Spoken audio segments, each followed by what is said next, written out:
ମୁଁ କାଲି ଯାହା ଥିଲି ଆଜି ସେଇଆ ନାହିଁ। ଆଉ ଆଜି ଯେମିତି ଅଛି ଆସନ୍ତାକାଲି ସେମିତି ରହିବିନି। ସୃଷ୍ଟି ଚକ୍ରରେ ବଦଳି ଚାଲିବା ମୋର ସ୍ୱଭାବ ଅଟେ ଏବଂ କର୍ତ୍ତବ୍ୟ ମଧ୍ୟ। ମୋର ଗତି ନିରନ୍ତର ଚାଲେ। ମୋତେ କେହି ଅଟକେଇ ପାରିବେନି କି ଫେରେଇ ଆଣିପାରିବେନି। ଆପଣ ବି ମୋ ସହିତ ବଦଳି ଚାଲିଛନ୍ତି, କିନ୍ତୁ ଆପଣ ନିଜର କର୍ମ ଅନୁସାରେ ଜନ୍ମ ନେବା କାରଣରୁ ନିଜର ଏହି ପୁନରାବୃତ୍ତିର ଇତିହାସକୁ ଭୁଲି ଯାଆନ୍ତି। ସେଥିପାଇଁ ଭବିଷ୍ୟତକୁ ନେଇ ଆପଣ ଚିନ୍ତିତ ରୁହନ୍ତି। ଏହି 3 କାଳର ଅଭିଯାନ ଆପଣଙ୍କୁ ସନ୍ଦେହରେ ପକାଇ ଦିଏ। ସେହି କାରଣରୁ ନିଜର ବର୍ତ୍ତମାନକୁ ମଧ୍ୟ ବ୍ୟର୍ଥରେ ନଷ୍ଟ କରିଦିଅନ୍ତି। ମୁଁ ବିତି ଯାଇଥିବା ଅତୀତରେ ସୁବର୍ଣ୍ଣ ଯୁଗ ଥିଲି ଏବଂ ଆସନ୍ତାକାଲି ମଧ୍ୟ ସୁବର୍ଣ୍ଣ ଯୁଗ ହେବାକୁ ଯାଉଛି। ମୁଁ ତ ନିଜକୁ କାଲି ପାଇଁ ପ୍ରସ୍ତୁତ କରିସାରିଲିଣି। ମୁଁ ତ ଏହି ସୃଷ୍ଟି ଚକ୍ରରେ ବନ୍ଧା। ଆପଣ ବି ମୋ ସହ ଚାଲନ୍ତୁ, କାରଣ ଯିଏ ମୋ ସହିତ ଚାଲୁଥାଏ ସିଏ ହିଁ ମହାନ। ବର୍ତ୍ତମାନ ମୁଁ ଖୁବ୍ ଶୀଘ୍ର ବଦଳିବାକୁ ଯାଉଛି। ସେଥିପାଇଁ ମୁଁ ସେହି ମହାନ ମନୁଷ୍ୟ ଆତ୍ମାମାନଙ୍କୁ ଖୋଜିବାକୁ ଆସିଛି, ଯେଉଁମାନେ ମୋ ସହିତ ଯିବାକୁ ଚାହାନ୍ତି। ଆଜି ମୁଁ ଆପଣମାନଙ୍କୁ ଯାହା ଦେଖାଇବାକୁ ଯାଉଛି, ଆପଣ ତାକୁ ମନଧ୍ୟାନ ଦେଇ ଦେଖନ୍ତୁ।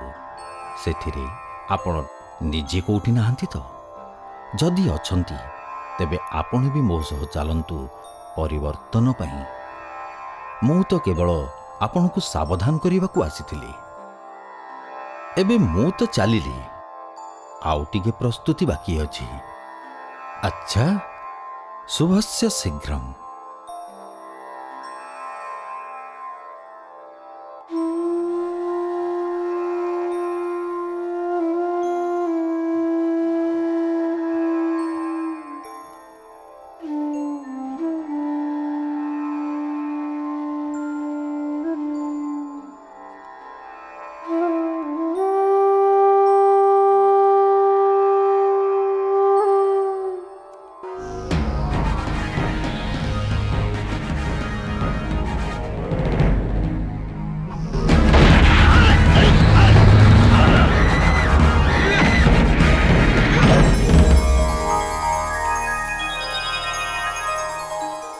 ନାରାୟଣ ନାରାୟଣ।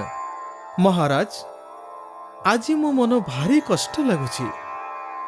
ମୁଁ କୋଉଠି ବି ଶାନ୍ତିରେ ବସିପାରୁନି।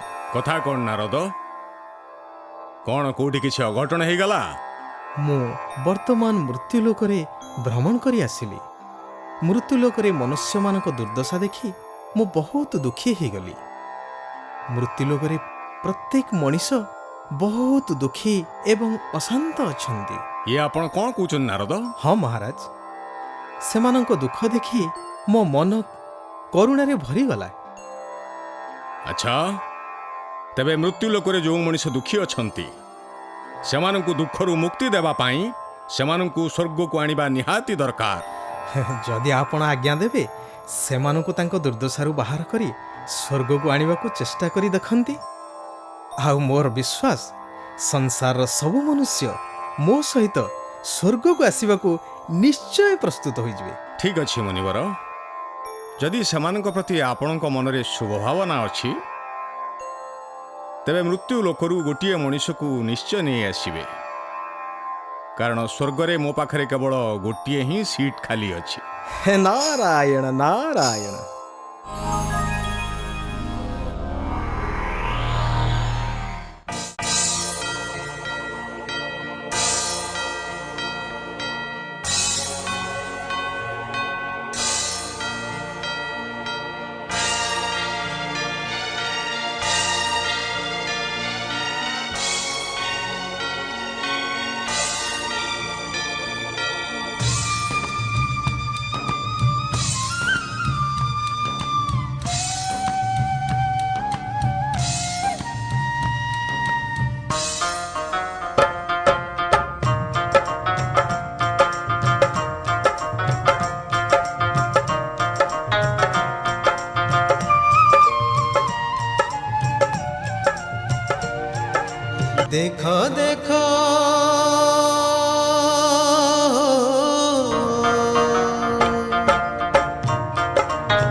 देखो देखो स्वर्गरे गोटे सीट खाली रे जल्दी कर डेरी न करी नहीं जा रे जल्दी कर डेरी न करी नहीं जा रे देखो देखो स्वर्गरे गोटे सीट खाली रे जल्दी कर डेरी न करी नहीं जा रे जल्दी कर डेरी न करी नहीं जा रे।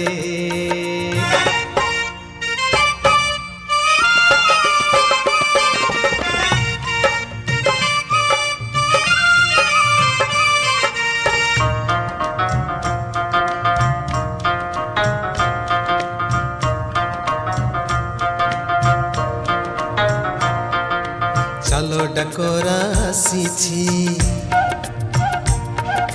प्रभु को डाकोरा आसीछि सुख निमंत्रण आसीछि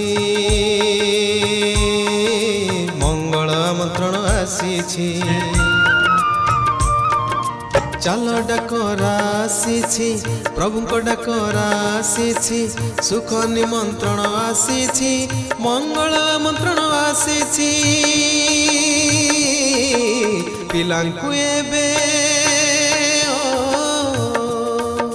पिलांकु एबे घर ले उठी जीवाकु अछि रे डेरी करो ना हाथर काले चली जीव रे डेरी करो ना हाथर काले चली जीव रे देखो देखो स्वर्गरे गोटे सीट खाली रे जल्दी कर डेरी न करी नहीं जा रे जल्दी कर डेरी न करी नहीं जा रे।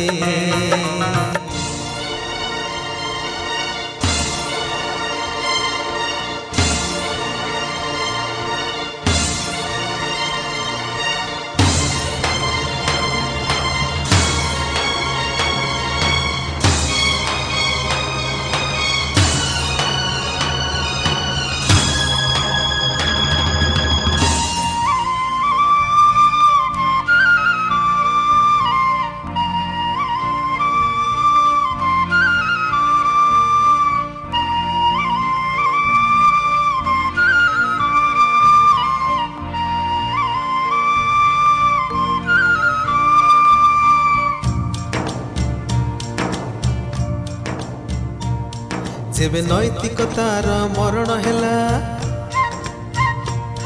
तेबे रामंकर अवतरण हेला जेबे नैतिकतार मरण हेला तेबे रामंकर अवतरण हेला रावणर शोक बाटिका को सीतांकर अपहरण हेला नैतिकतार मरण हेला रामंकर अवतरण हेला रावणर शोक बाटिका को सीतांकर अपहरण हेला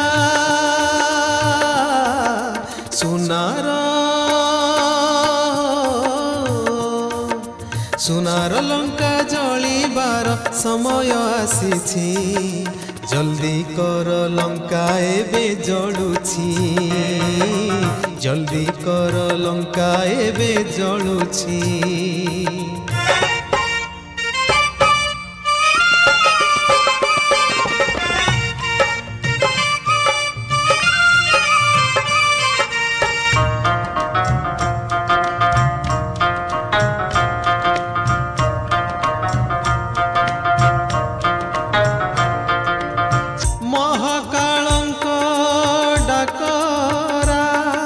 सफल कर जीवन सारा सब थंडा पड़ी रही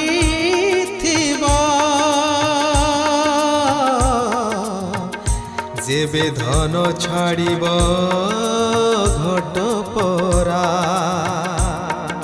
छाड़ काम विकार को छाड़ क्रोधर हाथी को छाड़ काम विकार को छाड़ क्रोधर हाथी को लोभ मोहर घर को अहंकार गली को ଛାଡ଼ କାମ ବିକାରକୁ, ଛାଡ଼ କ୍ରୋଧର ହାତୀକୁ, ଲୋଭ ମୋହର ଘରକୁ, ଅହଙ୍କାରର ଗଳିକୁ, ନର୍କ ଛାଡ଼ି ନର୍କ ଛାଡ଼ି ନାବ ଏବେ ସ୍ୱର୍ଗକୁ ଯିବରେ, ଜଲ୍ଦି କରି ସ୍ୱର୍ଗର ସିଟ୍ ନେଇଯାରେ, ଜଲ୍ଦି କରି ସ୍ୱର୍ଗର ସିଟ୍ ନେଇଯାରେ।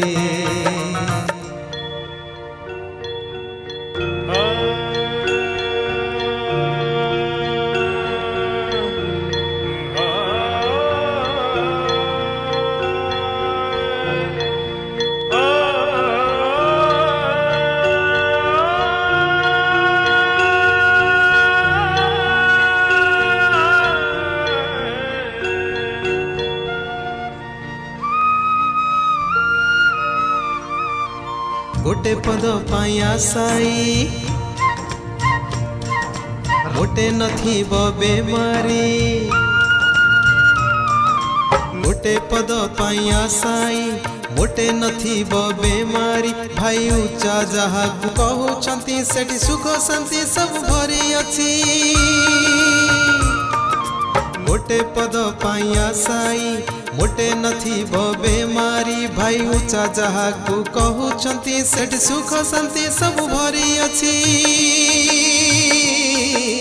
ଧରଣୀରେ ଧରଣୀରେ ଏବେ ଦୈବୀ ଦୁନିଆ ଜଲ୍ଦି ଆସିବରେ, ଜଲ୍ଦି ଆସି ସ୍ୱର୍ଗର ସିଟ୍ ନେଇଯାରେ, ଜଲ୍ଦି ଆସି ସ୍ୱର୍ଗର ସିଟ୍ ନେଇଯାରେ।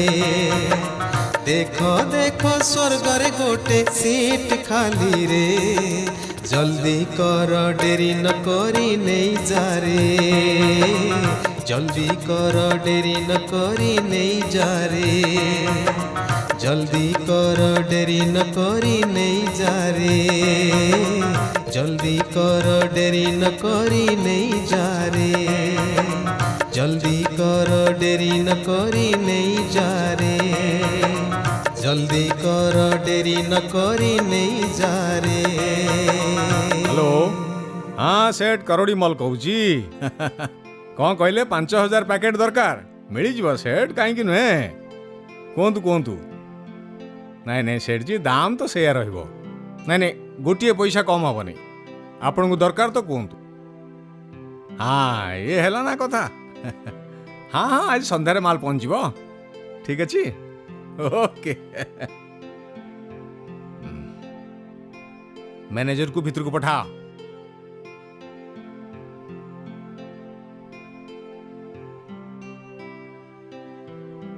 ଆଜ୍ଞା ସେଠ। ମ୍ୟାନେଜର, ଇଏ କଲିକତାର ରୋନକ କମ୍ପାନୀର ମାଲ ଡେଲିଭରି ହେଇଛି କି ନାହିଁ? ହଁ ଆଜ୍ଞା, 50 କିଲୋ 10 ପ୍ୟାକେଟର ଡେଲିଭରି ତ ଆଜି ସକାଳେ ହିଁ ହେଇଛି। ହଁ ଠିକ୍ ଅଛି। ଆଉ ଇଏ ମୁମ୍ବାଇର କିକାର ଇଣ୍ଡଷ୍ଟ୍ରିରୁ 5 ଲକ୍ଷର ଚେକ୍ ଆସିବାର ଥିଲା, ତାର ପେମେଣ୍ଟ ଆସିଲା କି ନାହିଁ? ହଁ ହଁ ଆଜ୍ଞା, କାହିଁ ତାଙ୍କ ପାଖରୁ ତ ପେମେଣ୍ଟ ଏଯାଏଁ ଆସିନି। ଏବେ ଯାଏ ପେମେଣ୍ଟ ଆସିନି? ନାଇଁ ଆଜ୍ଞା। ଶୁଣ, ଯଦି ଆଜି ଦ୍ୱିପହର 2ଟା ବାଜିବା ଭିତରେ ପେମେଣ୍ଟ ଆସିନଥିବ, ହଁ ହଁ ତେବେ ସେମାନଙ୍କର ବାକି ପେମେଣ୍ଟ ଉପରେ 5% ବଢ଼େଇ ଦିଅ, ଆଉ ନୋଟିସ୍ ପଠେଇ ଦିଅ। ଆଜ୍ଞା। ବୁଝିଲ? ଆଉ ଗୋଟେ କଥା, ଆଉ କ'ଣ ବାକି ରହିଲା? ହଁ, ଅହମ୍ମଦାବାଦର ମାଣିକଚାନ୍sh ଆଣ୍ଡ ମାଣିକଚାନ୍ଦ କମ୍ପାନୀ, ତାର ମାଲ ଅର୍ଡର କଥା କ'ଣ ହେଲା? ହଁ ହଁ ହଁ, ଅହମ୍ମଦାବାଦର ମାଣିକଚାନ୍ଦ ଆଣ୍ଡ ମାଣିକଚାନ୍ଦ କମ୍ପାନୀର ଅର୍ଡର ତ ଆଜି ସକାଳେ ହିଁ ପହଞ୍ଚି ଆମ ପାଖରେ ଫାକ୍ସରେ। ଠିକ୍ ଅଛି, ତମେ ଜଲ୍ଦି ପ୍ୟାକିଂ କରେଇ ଦିଅ, କିନ୍ତୁ ଟିକେ ଧ୍ୟାନ ଦେଇକି। ବୁଝିଲ? ଲଙ୍କାର 500 ପ୍ୟାକେଟରେ 200 ପ୍ୟାକେଟ କ'ଣ? ଆରେ ଆମ ପଛ ଗୋଦାମରେ, ଆରେ ଏଇ ଯୋଉ ଇଟା ଗୁଣ୍ଡରେ ତିଆରି କରୁଥିଲା ଲଙ୍କା ଗୁଣ୍ଡ, ତାକୁ ସେଥିରେ ମିଶେଇ ଦିଅ। ଆଉ ମିକ୍ସଚର 1000 ପ୍ୟାକେଟରେ ଯୋଉ ପାଖ ଗୋଦାମରେ, ଆରେ ଯୋଉ ନକଲି ତେଲରେ ଆମେ ମାଲ ତିଆରି କରୁଛେ, ସେଥିରୁ 400 ପ୍ୟାକେଟ ମିଶେଇ ଦବ। ଆଉ ଧ୍ୟାନ ରଖିବ, ଆଜିକାଲି କାହାକୁ ବିଶ୍ୱାସ କରିବା ଉଚିତ ନୁହେଁ। ବୁଝିଲ? ଯାଅ। ହଁ ଆଜ୍ଞା ସେଠ। ନାରାୟଣ ନାରାୟଣ। ଆପଣ କିଏ? ମୁଁ ନାରଦ, ସେଠ କରୁଣି ମଲଜି। ମୁଁ ଦେବଲୋକରୁ ଆସିଛି। ଓହୋ, ନାରଦ ମୁନି ଆପଣ? ସ୍ୱାଗତ କରୁଛି ମୁନିରାଜ। ଆପଣ ଠିକ ସମୟରେ ଆସି ପହଞ୍ଚନ୍ତି, କିନ୍ତୁ ଆପଣ ଠିଆ ହେଲେ କାହିଁକି? ବସନ୍ତୁ ନା। ଧନ୍ୟବାଦ, କିନ୍ତୁ ମୁଁ ଏବେ ବସିବା ପାଇଁ ଆସିନି। ମୁଁ ଆପଣଙ୍କ ପାଇଁ ଗୋଟେ ଶୁଭ ଖବର ନେଇ ଆସିଛି। ଏ ଖବର ଆପଣ ଶୁଣିଲେ ନିଶ୍ଚୟ ଖୁସିରେ ନାଚି ଉଠିବେ। କିନ୍ତୁ ଆପଣ ଚିନ୍ତିତ ଲାଗୁଛନ୍ତି କାହିଁକି? ଆପଣ ତ ଏତେ ବଡ଼ ସେଟ୍, ଏତେ ବଡ଼ ବ୍ୟବସାୟ ଆପଣଙ୍କର, ତଥାପି ଆପଣ ଦୁଃଖୀ କାହିଁକି? ନାରଦ ମୁନି, ପଇସା ପତ୍ର ଅଛି, ବ୍ୟବସାୟ ବି ଭଲ ଚାଲିଛି, ଲକ୍ଷରେ ନୁହେଁ କୋଟିର ହିସାବ, କିନ୍ତୁ ମନରେ ଶାନ୍ତି ନାହିଁ। କାହିଁକି କେଜାଣି ସମସ୍ୟା ବଢ଼ି ଚାଲିଛି। ସେଠଜି, ଏବେ ଆପଣଙ୍କ ସବୁ ସମସ୍ୟାର ସମାଧାନ ହେଇଗଲା ବୋଲି ଜାଣନ୍ତୁ। ମୁଁ ଆପଣଙ୍କୁ ସବୁ ସମସ୍ୟାରୁ ମୁକ୍ତ କରିବା ପାଇଁ ହିଁ ଆସିଛି। ଆଚ୍ଛା, ଶୁଭ ଖବର କ'ଣ? ଦେବଲୋକରୁ ମୋ ପାଇଁ ଗୋଟେ ବଡ଼ ଅର୍ଡର ନେଇକି ଆସିଛନ୍ତି ନା କ'ଣ? ସେଠଜି, ଆପଣ କ'ଣ ସାରା ଜୀବନ ଆପଣଙ୍କ ଧନ୍ଦା ବିଷୟରେ ଭାବୁଥିବେ ନା କ'ଣ? ମୁଁ ଆପଣଙ୍କ ପାଇଁ ସ୍ୱର୍ଗର ସମାଚାର ନେଇକି ଆସିଛି। ସେଠଜି, ସ୍ୱୟଂ ଧର୍ମରାଜ ମହାରାଜ ଆପଣଙ୍କୁ ସ୍ୱର୍ଗ ପାଇଁ ଯୋଗ୍ୟ ବିବେଚିତ କରି ସ୍ୱର୍ଗକୁ ଯିବା ପାଇଁ ନିମନ୍ତ୍ରଣ ପଠାଇଛନ୍ତି। ଆଉ ସେଇ ନିମନ୍ତ୍ରଣ ନେଇ ମୁଁ ଆପଣଙ୍କ ପାଖକୁ ଆସିଛି। ତେଣୁ ଆପଣ ଆଉ କାଳ ବିଳମ୍ବ ନ କରି ମୋ ସହ ସ୍ୱର୍ଗକୁ ଯିବା ପାଇଁ ପ୍ରସ୍ତୁତ ହେଇଯାଆନ୍ତୁ। ହଁ, ମୁଁ ସ୍ୱର୍ଗକୁ ଯାଇଥାନ୍ତି ନିଶ୍ଚୟ, କିନ୍ତୁ କିନ୍ତୁ ପରନ୍ତୁ କ'ଣ? ଆପଣ ସବୁ ସମସ୍ୟାରୁ କ'ଣ ମୁକ୍ତି ପାଇବା ପାଇଁ ଚାହୁଁନାହାନ୍ତି? ହଁ ମୁନିରାଜ, ମୁଁ ସ୍ୱର୍ଗକୁ ଯିବା ପାଇଁ ପ୍ରସ୍ତୁତ, କିନ୍ତୁ ଗୋଟିଏ ସର୍ତ୍ତରେ। ସର୍ତ୍ତ? ସ୍ୱର୍ଗକୁ ଆସିବା ପାଇଁ ପୁଣି ସର୍ତ୍ତ? ପ୍ରଥମ କରି ଏମିତି ଶୁଣୁଛି, ତଥାପି କୁହନ୍ତୁ କ'ଣ ସର୍ତ୍ତ ଆପଣଙ୍କର? ମୁନିରାଜ, ଆପଣ ମୋତେ ସ୍ୱର୍ଗ ଆଉ ନର୍କ ଯୋଉଠି ଭେଟୁଛନ୍ତି, ଯୋଉଠି ସଙ୍ଗମ ହେଉଛି, ସେଇଠି ମୋତେ ଗୋଟେ ବଡ଼ ଅଫିସ କରିକି ଦିଅନ୍ତୁ ନା। ତାହେଲେ ମୁଁ ଯାଇ ସ୍ୱର୍ଗକୁ ଯିବି। ସେଇ ଅଫିସରେ ମୁଁ ସ୍ୱର୍ଗର ମାଲ ନର୍କକୁ ଆଉ ନର୍କର ମାଲ ସ୍ୱର୍ଗକୁ ପଠେଇବି। ତା ମାନେ ଆପଣଙ୍କୁ ମୋତେ ଇମ୍ପୋର୍ଟ ଏକ୍ସପୋର୍ଟର ବ୍ୟବସ୍ଥା କରିକି ଦେବାକୁ ପଡ଼ିବ। ହଁ, ତାହେଲେ ଯାଇ ମୁଁ ସ୍ୱର୍ଗକୁ ଯିବା ପାଇଁ ପ୍ରସ୍ତୁତ। ନାରାୟଣ ନାରାୟଣ, ସ୍ୱର୍ଗରେ ଆପଣ ମାଲିକ ହେଇଯିବେ। ମାଲିକ। ସମ୍ପୂର୍ଣ୍ଣ ସୁଖ ଆପେ ଆପେ ହିଁ ମିଳିଯିବ। ସମ୍ପୂର୍ଣ୍ଣ ଶାନ୍ତି ଥିବ ସେଠି। ଆଉ ହଁ ସେଠଜି, ସ୍ୱର୍ଗରେ ଆପଣଙ୍କୁ ଟଙ୍କା ରୋଜଗାର କରିବାକୁ ଏତେ ପରିଶ୍ରମ କରିବାକୁ ହିଁ ଦରକାର ପଡ଼ିବନି, କିମ୍ବା ସେଠି କିଛି ଖରାପ କାମ କରିବା ଆବଶ୍ୟକ ନାହିଁ। ସ୍ୱର୍ଗକୁ ଆସିବା ପାଇଁ ସୁଯୋଗ କେବଳ ଭାଗ୍ୟଶାଳୀକୁ ହିଁ ମିଳିଥାଏ, ଯେଉଁଠି ଦେବୀ ଦେବତାମାନେ ରୁହନ୍ତି। ନାରଦ ମୁନି, ଏଥର ଆପଣ ମୋତେ କ୍ଷମା କରିଦେଲେ ଭଲ ହବ। ସେଠଜି, ମୋ କଥା ମାନନ୍ତୁ ଆଉ ସାବଧାନ ହେଇଯାଆନ୍ତୁ। ଶରୀର ଛାଡ଼ିବା ବେଳେ ଏଇ ଧନ ସମ୍ପତ୍ତି ଆପଣଙ୍କ ସହିତ କେବେ ବି ଯିବନି, ବରଂ ପାପକର୍ମ ଆଉ ପୁଣ୍ୟକର୍ମ ହିଁ ସଂସ୍କାର ରୂପରେ ସାଥିରେ ଯିବ। ମୋ କଥା ମାନନ୍ତୁ, ପୁଣ୍ୟର ଖାତା ଜମା କରନ୍ତୁ, ତାହେଲେ ଅନେକ ଜନ୍ମ ପାଇଁ ଆପଣ ସୁଖୀ ହେଇଯିବେ। ଏବେ ବି ସମୟ ଅଛି। ମୋ କଥା ମାନନ୍ତୁ ଆଉ ସ୍ୱର୍ଗକୁ ଆସିବାର ପ୍ରସ୍ତାବ ସ୍ୱୀକାର କରନ୍ତୁ। ନାରଦ ମୁନି, ମୁଁ ଆପଣଙ୍କୁ ଥରେ କହିଦେଲି ନା, ମୋତେ ଆପଣଙ୍କ ସ୍ୱର୍ଗକୁ ଆସିବାର ନାହିଁ ମାନେ ଆସିବାର ନାହିଁ। ଆରେ ଏଠି ମୋ ପୁଅର ଜୀବନ ବିପଦରେ ଅଛି, ଆଉ ମୁଁ ଆପଣଙ୍କ ସାଙ୍ଗରେ ସ୍ୱର୍ଗକୁ ପଳେଇବି? ଯାଆନ୍ତୁ ଏଠୁ, ନମସ୍କାର।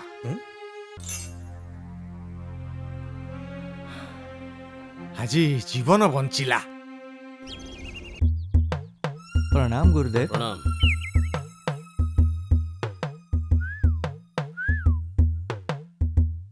पीबे गुरुदेव? जल हे चिलम आण, चिलम चिलमटा निहाती दरकार। सकाळू किछि भी पीले। किंतु गुरुदेव, आज तो माल ही सरी जाइछि। कौन कहलो? गंजेई सरी गला? अरे गत सप्ताह पर माल मगैथिली मु। तुमे सब निश्चय किछि एपट सेपट करूछ। से लकरनाथ कुआडे गला? मु ताको पैसा देइथिली सकाळे माल आनिमा पई। कुआडे मरी गला लकरनाथ? गुरुदेव, टिके आगरु खबर मिलिछि जे लकरनाथ को धरिबा पय पुलिस ता पछरे पड़िछि। मरी जाऊ से लकरनाथ बदमाशटा। और तुम आज कौन करुछ तुम माने? अरे जाओ कोठी भी गंजेई नहीं आसो। अति कम रे 3-4टा सोटा हवा दरकार। जाओ। कौन करुछ? अरे गोड़ दबा, मोर गोड़ बिंधा दबा रे। आगे एपटे आ हाथ दबा, हाथ। अरे मुंड बिंधा हलानी मोर। हे भगवान, केमितिका चेला देइछ मते, किछि कथा बुझु नाहंती। हे भगवान, पंच ए मानगुट मते भगवान, ए संसार मुक्ति देई दे मते, मुक्ति देई दे भगवान, मुक्ति देई दे। देखो आउ थरे भी आम आश्रम रे कोनोसी प्रकार जमिति गड़बड़ न हुए। आज्ञा गुरुदेव। बुझिलो? प्रणाम गुरुदेव। प्रणाम। आसंतु सेठ, आपणक पई आम आश्रम द्वार ସବୁବେଳେ ଖୋଲା। କୁହନ୍ତୁ କ'ଣ ସେବା କରିପାରିବି ମୁଁ ଆପଣଙ୍କର?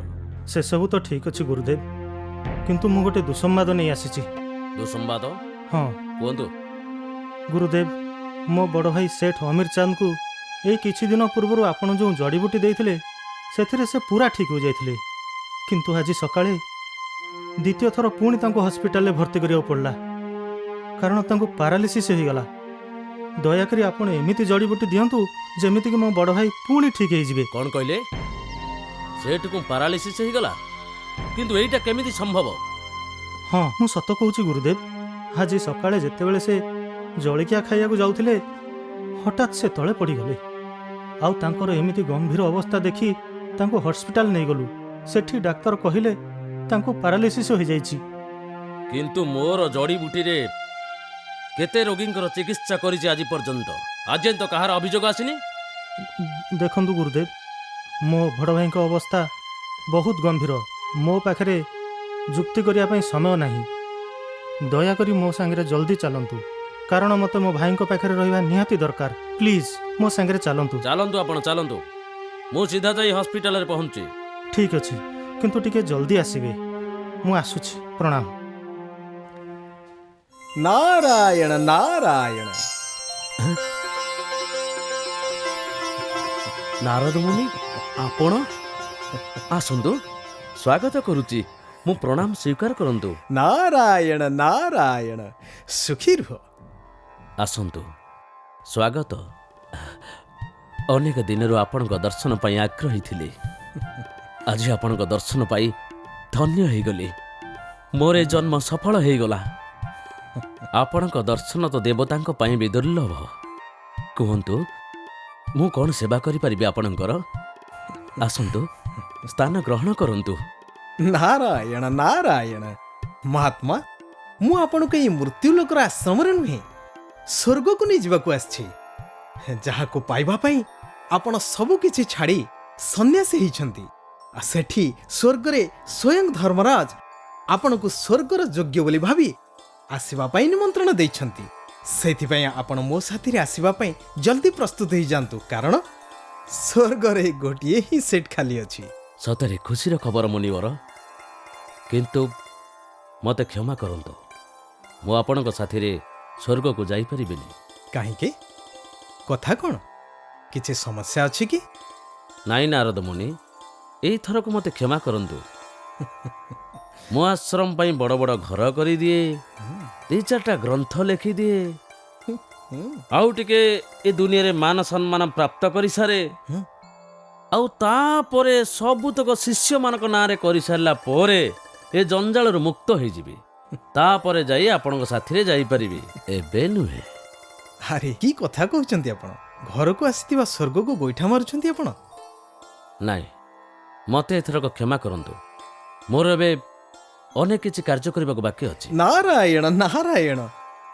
ଯଦି ଆପଣ ମୋ କଥା ମାନନ୍ତି, ତେବେ ଆପଣଙ୍କର ଜନ୍ମ ଜନ୍ମର ମନସ୍କାମନା ପୂର୍ଣ୍ଣ ହେଇଯିବ। ସେଠି ଆଶ୍ରମ କ'ଣ, ଗୋଟେ ସୁଖମୟ ସୁନ୍ଦର ମନୋରମ ଦୁନିଆ ଦେଖି ଆପଣ ସୁଖୀ ହେଇଯିବେ। ଏମିତି ସୁନ୍ଦର ଅବସର ଆପଣଙ୍କୁ ଦ୍ୱିତୀୟ ଥର ମିଳିବ ନାହିଁ। ସେଥିପାଇଁ ଜଲ୍ଦି କରନ୍ତୁ, ପ୍ରସ୍ତୁତ ହେଇଯାଆନ୍ତୁ, କାରଣ ସ୍ୱର୍ଗରେ ଗୋଟିଏ ହିଁ ସିଟ୍ ଖାଲି ଅଛି। ଆରେ ମୁଁ ଥରେ କହିଲି ନା ମୋତେ ଆପଣଙ୍କ ସ୍ୱର୍ଗକୁ ଆସିବାର ନାହିଁ। ମୋ ପାଇଁ ତ ମୋ ଆଶ୍ରମ ହିଁ ସ୍ୱର୍ଗ। ଯୋଉ ପର୍ଯ୍ୟନ୍ତ ମୁଁ ମୋ ଆଶ୍ରମକୁ ସ୍ୱର୍ଗ ନ କରିଛି, ସେ ପର୍ଯ୍ୟନ୍ତ ମୁଁ ଆଶ୍ରମ ଛାଡ଼ି ଯାଇପାରିବିନି। ଖବରଦାର, ସ୍ୱର୍ଗ ବିଷୟରେ ମୋତେ ଆଉ ଗୋଟେ ଶବ୍ଦ ବି କୁହନି। ଏକ ତ ଏଠି ଗୋଟେ ସମସ୍ୟା ହେଇଯାଇଛି, ଆଉ ଆପଣଙ୍କ ସ୍ୱର୍ଗ କଥା ପଡ଼ିଛି। ଯାଆନ୍ତୁ ଏଠୁ, ଯାଆନ୍ତୁ ଯାଆନ୍ତୁ ଏଠୁ, ନଚେତ୍ ଯେମିତି ଆପଣଙ୍କର ଇଚ୍ଛା। ନାରାୟଣ ନାରାୟଣ। ହାଇ ନରେଶ, ଭଲ ମୁକେଶ। ହାय। ତମେ ଦି ଜଣ ଏଠି କଣ କରୁଛ? ଆଜି କୋଉ ନୂଆ ମ୍ୟାଡମଙ୍କ ଲେକ୍ଚର ଅଛି ନା କଣ କଲେଜରେ? ଆରେ ନାଇଁ ସାଙ୍ଗ, ଏକ୍ଜାମରେ ସିଟ୍ ଫିକ୍ସ କରିବାକୁ ଆସିଥିଲୁ। ଓ, ଆଜି ଇଭିନିଂ ରେ କିଛି ପାର୍ଟି ପିକ୍ଚର ଅଛି ନା ନାଇଁ ମ? ହଁ ହଁ, କାହିଁକି ନାହିଁ। ରୟାଲ ପ୍ୟାଲେସ ହୋଟେଲ ରାତି 9ଟାରେ ଅଛି। କିନ୍ତୁ ଏବେ ତମେ ଯାଅ, ଆମେ ଗୋଟେ କାମ ସାରିକି ତମକୁ ଦେଖା କରୁଛୁ, ଠିକ ଅଛି? ଗୋଟେ ନୂଆ ପକ୍ଷୀର ଟିକେଟ କାଟିବାର ଅଛି ତ, ସେଇଥିପାଇଁ। Okay bye. Okay bye. Okay bye.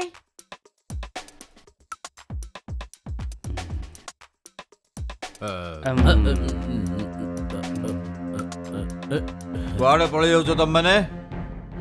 ଲାଗୁଛି ପୋଲିସକୁ ଆସିବାର ଦେଖି ପଳେଇ ଯାଇଛ। ହଁ ଦେଖନ୍ତୁ ଇନ୍ସପେକ୍ଟର ବାବୁ, ଆମେ ପଳେଇବା ଲୋକମାନଙ୍କ ଭଳିଆ ନୁହଁ।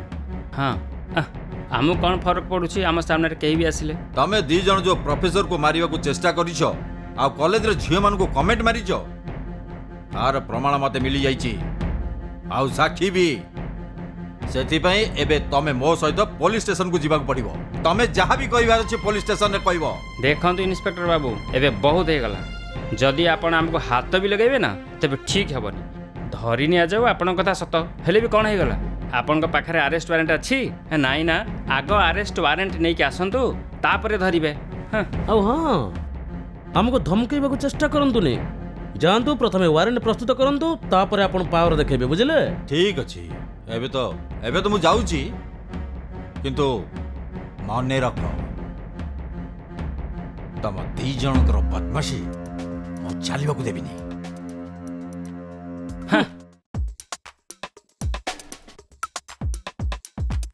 ଧରିବାକୁ ଆସିଥିଲା ନାଇଁ?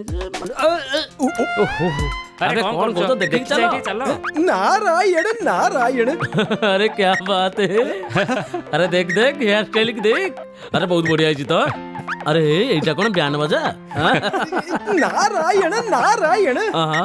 তুমি নারায়ণ নারায়ণ এমনি করছ সতে যেমনি তুমি নারদଙ୍କ চেলা। ମୁଁ ଚେଲା ନୁହଁ, ମୁଁ ନିଜେ ନାରଦ। ମୁଁ ଦେବଲୋକରୁ ଆସିଛି। কোন কথা কହୁছ? আরে নারদ বাবা। ନାରାୟଣ ନାରାୟଣ ନାରାୟଣ। ଆପଣ ଗୋଟେ କଥା କୁହନ୍ତୁ, ଆପଣ ଏଠି କ'ଣ କରୁଛନ୍ତି? ଆପଣଙ୍କୁ ତ ଦେବଲୋକ ରହିବା ଦରକାର। ମୁଁ ଦେବଲୋକରୁ ଆପଣଙ୍କ ପାଇଁ ଗୋଟେ ଖବର ନେଇ ଆସିଛି। ଆପଣ ମୋ ସହିତ ଦେବଲୋକକୁ ଆସନ୍ତୁ। ଜଲ୍ଦି କରନ୍ତୁ, ପ୍ରସ୍ତୁତ ହେଇଯାନ୍ତୁ। ସ୍ୱର୍ଗରେ ଗୋଟିଏ ହିଁ ସେଟ୍ ଖାଲି ଅଛି। কোন না স্বর্গরে গোটিয়ে সিট খালি আছে? আরে রাজেশ খানার যে ফিল্মটা আছে না স্বর্গ, আরে সেটা তো বহুত পুরোনা ফিল্মটা। সেতরে কেমনি গোটে সিট খালি রইব? আরে বাবা আজকাল তো নয়া ফিল্ম রে হাউসফুল হয়ে যায়, হাউসফুল। ଦେଖନ୍ତୁ ଗୋଟେ ସିଟ୍ରେ କ'ଣ ହବ? ଆମେ ତ 2 ଜଣ ଲୋକ, 2ଟା ସିଟ୍ ଦରକାର। ଯଦି ଆପଣ ଟିକେଟ୍ ବ୍ଲାକ୍ରେ ଦେବାକୁ ଚାହୁଁଛନ୍ତି, ତେବେ ବ୍ଲାକ୍ରେ ଦେଇ ଦିଅନ୍ତୁ। ମୁଁ ଏ ସ୍ୱର୍ଗର କଥା କହୁନି, ମୁଁ ତ ସେ ସ୍ୱର୍ଗ କଥା କହୁଛି ଯୋଉଠି ସ୍ୱୟଂ ଦେବତା, ଦେବୀ ଆଉ ପରୀମାନେ ରହନ୍ତି। ଆଉ ସ୍ୱୟଂ ଧର୍ମରାଜ ମହାରାଜ ଆପଣଙ୍କୁ ସ୍ୱର୍ଗର ଯୋଗ୍ୟ ବୋଲି ଭାବି ସେଠାକୁ ଆସିବାକୁ ନିମନ୍ତ୍ରଣ ପଠାଇଛନ୍ତି। ସେଥିପାଇଁ ଆପଣ ମୋ ସହିତ ସ୍ୱର୍ଗକୁ ଆସନ୍ତୁ, ନହେଲେ ଏମିତିଆ ସୁବର୍ଣ୍ଣ ସୁଯୋଗ ଆପଣଙ୍କ ହାତରୁ ପଳେଇବ। ବହୁତ ହାର୍ଡ ହେଇଗଲା ରେ ସାଙ୍ଗ, ଆସିବୁ ୟାର ଟିକେ। କଣ କହୁଛି କିଛି ବୁଝିପାରୁନି। ନାରଦ ବାବା, ଆପଣ ସ୍ୱର୍ଗର ସିଟ୍ କଥା କହୁଛନ୍ତି ନା? ତ ଗୋଟେ କାମ କରନ୍ତୁ, ସେ ସିଟ୍ଟା କୋଉ ବୁଢା ଲୋକକୁ ଦେଇ ଦିଅନ୍ତୁ। ଆପଣ କୁହନ୍ତୁ ନା, ଏବେ କ'ଣ ଆମର ବୟସ ହେଲାଣି ସ୍ୱର୍ଗକୁ ଯିବା ପାଇଁ? ଏବେ ତ ଆମେ ଯୁବକ ଅଛୁ, ବହୁତ କିଛି କରିବାକୁ ବାକି ଅଛି। ଆରେ ଏବେ ତ ଆମେ ଡିଗ୍ରୀ ନେବୁ, ପଇସା କମେଇବୁ, ଆରାମ କରିବୁ, ବାହା ହବୁ, ପିଲାମାନଙ୍କୁ ଖୁଆଇବୁ, ପିଆଇବୁ, ବଡ କରିବୁ।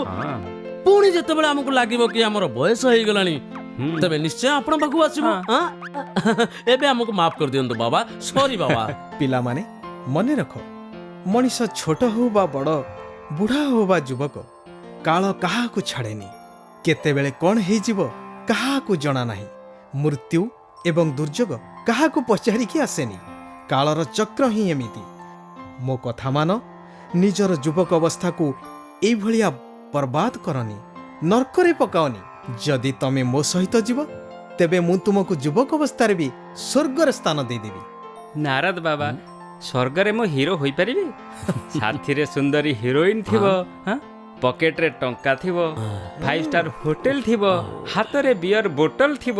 ତେବେ ଆମ ପାଇଁ ତ ଏଇ ଜାଗା ସ୍ୱର୍ଗ ହିଁ ସ୍ୱର୍ଗ। ଦେଖନ୍ତୁ ନାରଦ ବାବା, ଆମେ ଚାରିଆଡ଼େ ଆମର ଆଧିପତ୍ୟ ଜମେଇବାକୁ ଚାହୁଁଛୁ। ଆରେ ପିଲାଏ, ଇଏ କୋଉ ପ୍ରକାର ଶିକ୍ଷା ଗ୍ରହଣ କରୁଛ? ଖରାପ ସଙ୍ଗତରେ ପଡ଼ିଲେ ଶିକ୍ଷା ଜଗତକୁ ମଧ୍ୟ ବଦନାମ କରିବ। ଜୀବନକୁ ସୁଧାରିବାକୁ ହେଲେ ଟିକେ ଚରିତ୍ରଶୀଳ ହୁଅ, ଟିକିଏ ତ ଭଦ୍ର ହୁଅ। ଦେଖନ୍ତୁ ନାରଦ ବାବା, ଏକରେ ତ ପୋଲିସ ଆମ ପଛରେ ପଡ଼ିଛି, ଆଉ ଆପଣ ବି ଆମ ପଛରେ ପଡ଼ିଗଲେଣି। ଆରେ ଆମ ପାଇଁ ତ ଏଇଟା ହିଁ ସ୍ୱର୍ଗ। ନାରଦ ବାବା, କାହାକୁ ନା କାହାକୁ ଆପଣ ସ୍ୱର୍ଗକୁ ନେବାକୁ ଏତେ ଯଦି ଇଚ୍ଛା, ତେବେ ଆପଣଙ୍କ ପାଖକୁ ଆମେ ତାକୁ ପଠେଇ ଦଉଛୁ, ଯିଏ ଆମର ସାକ୍ଷୀ ହେଇ ଆମ ପାଇଁ ସମସ୍ୟା ସୃଷ୍ଟି କରୁଛି। ଦେଖନ୍ତୁ ନାରଦ ବାବା, ଆମ ଇଲାକାରେ ଲୋକ ଆମକୁ ଡରୁଛନ୍ତି। ଆରେ ପୋଲିସ ବି ଆମକୁ ଧରି ପାରୁନି, ଇନ୍ସପେକ୍ଟରକୁ ତ ଏବେ ଆମେ ଭଗେଇଦେଲୁ। ଦେଖନ୍ତୁ, ଆମେ ଚାରିଆଡ଼େ ଆମର ଆଧିପତ୍ୟ ଜମାଇବା ପାଇଁ ଚାହୁଁଛୁ।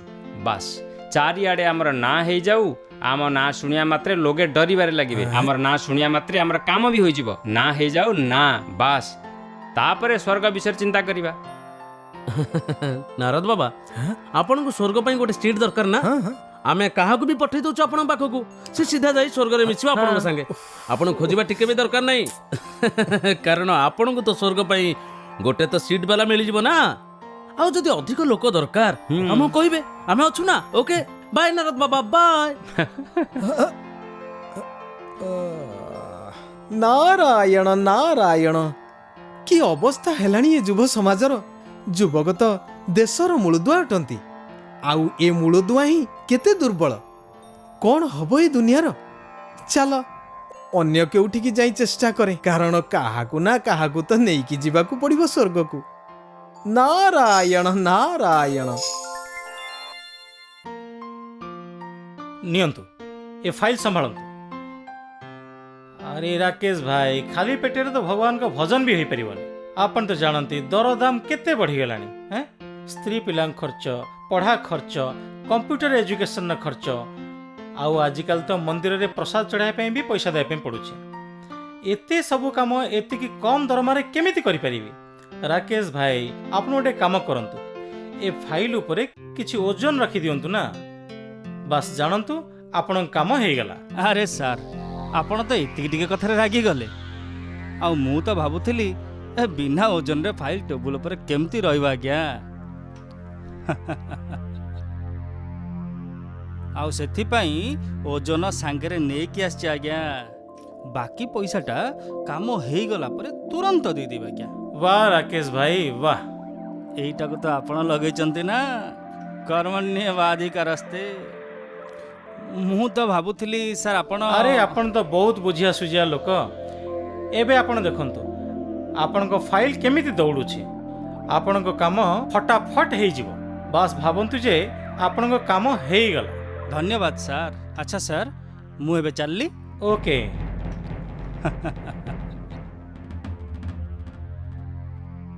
ନାରାୟଣ ନାରାୟଣ।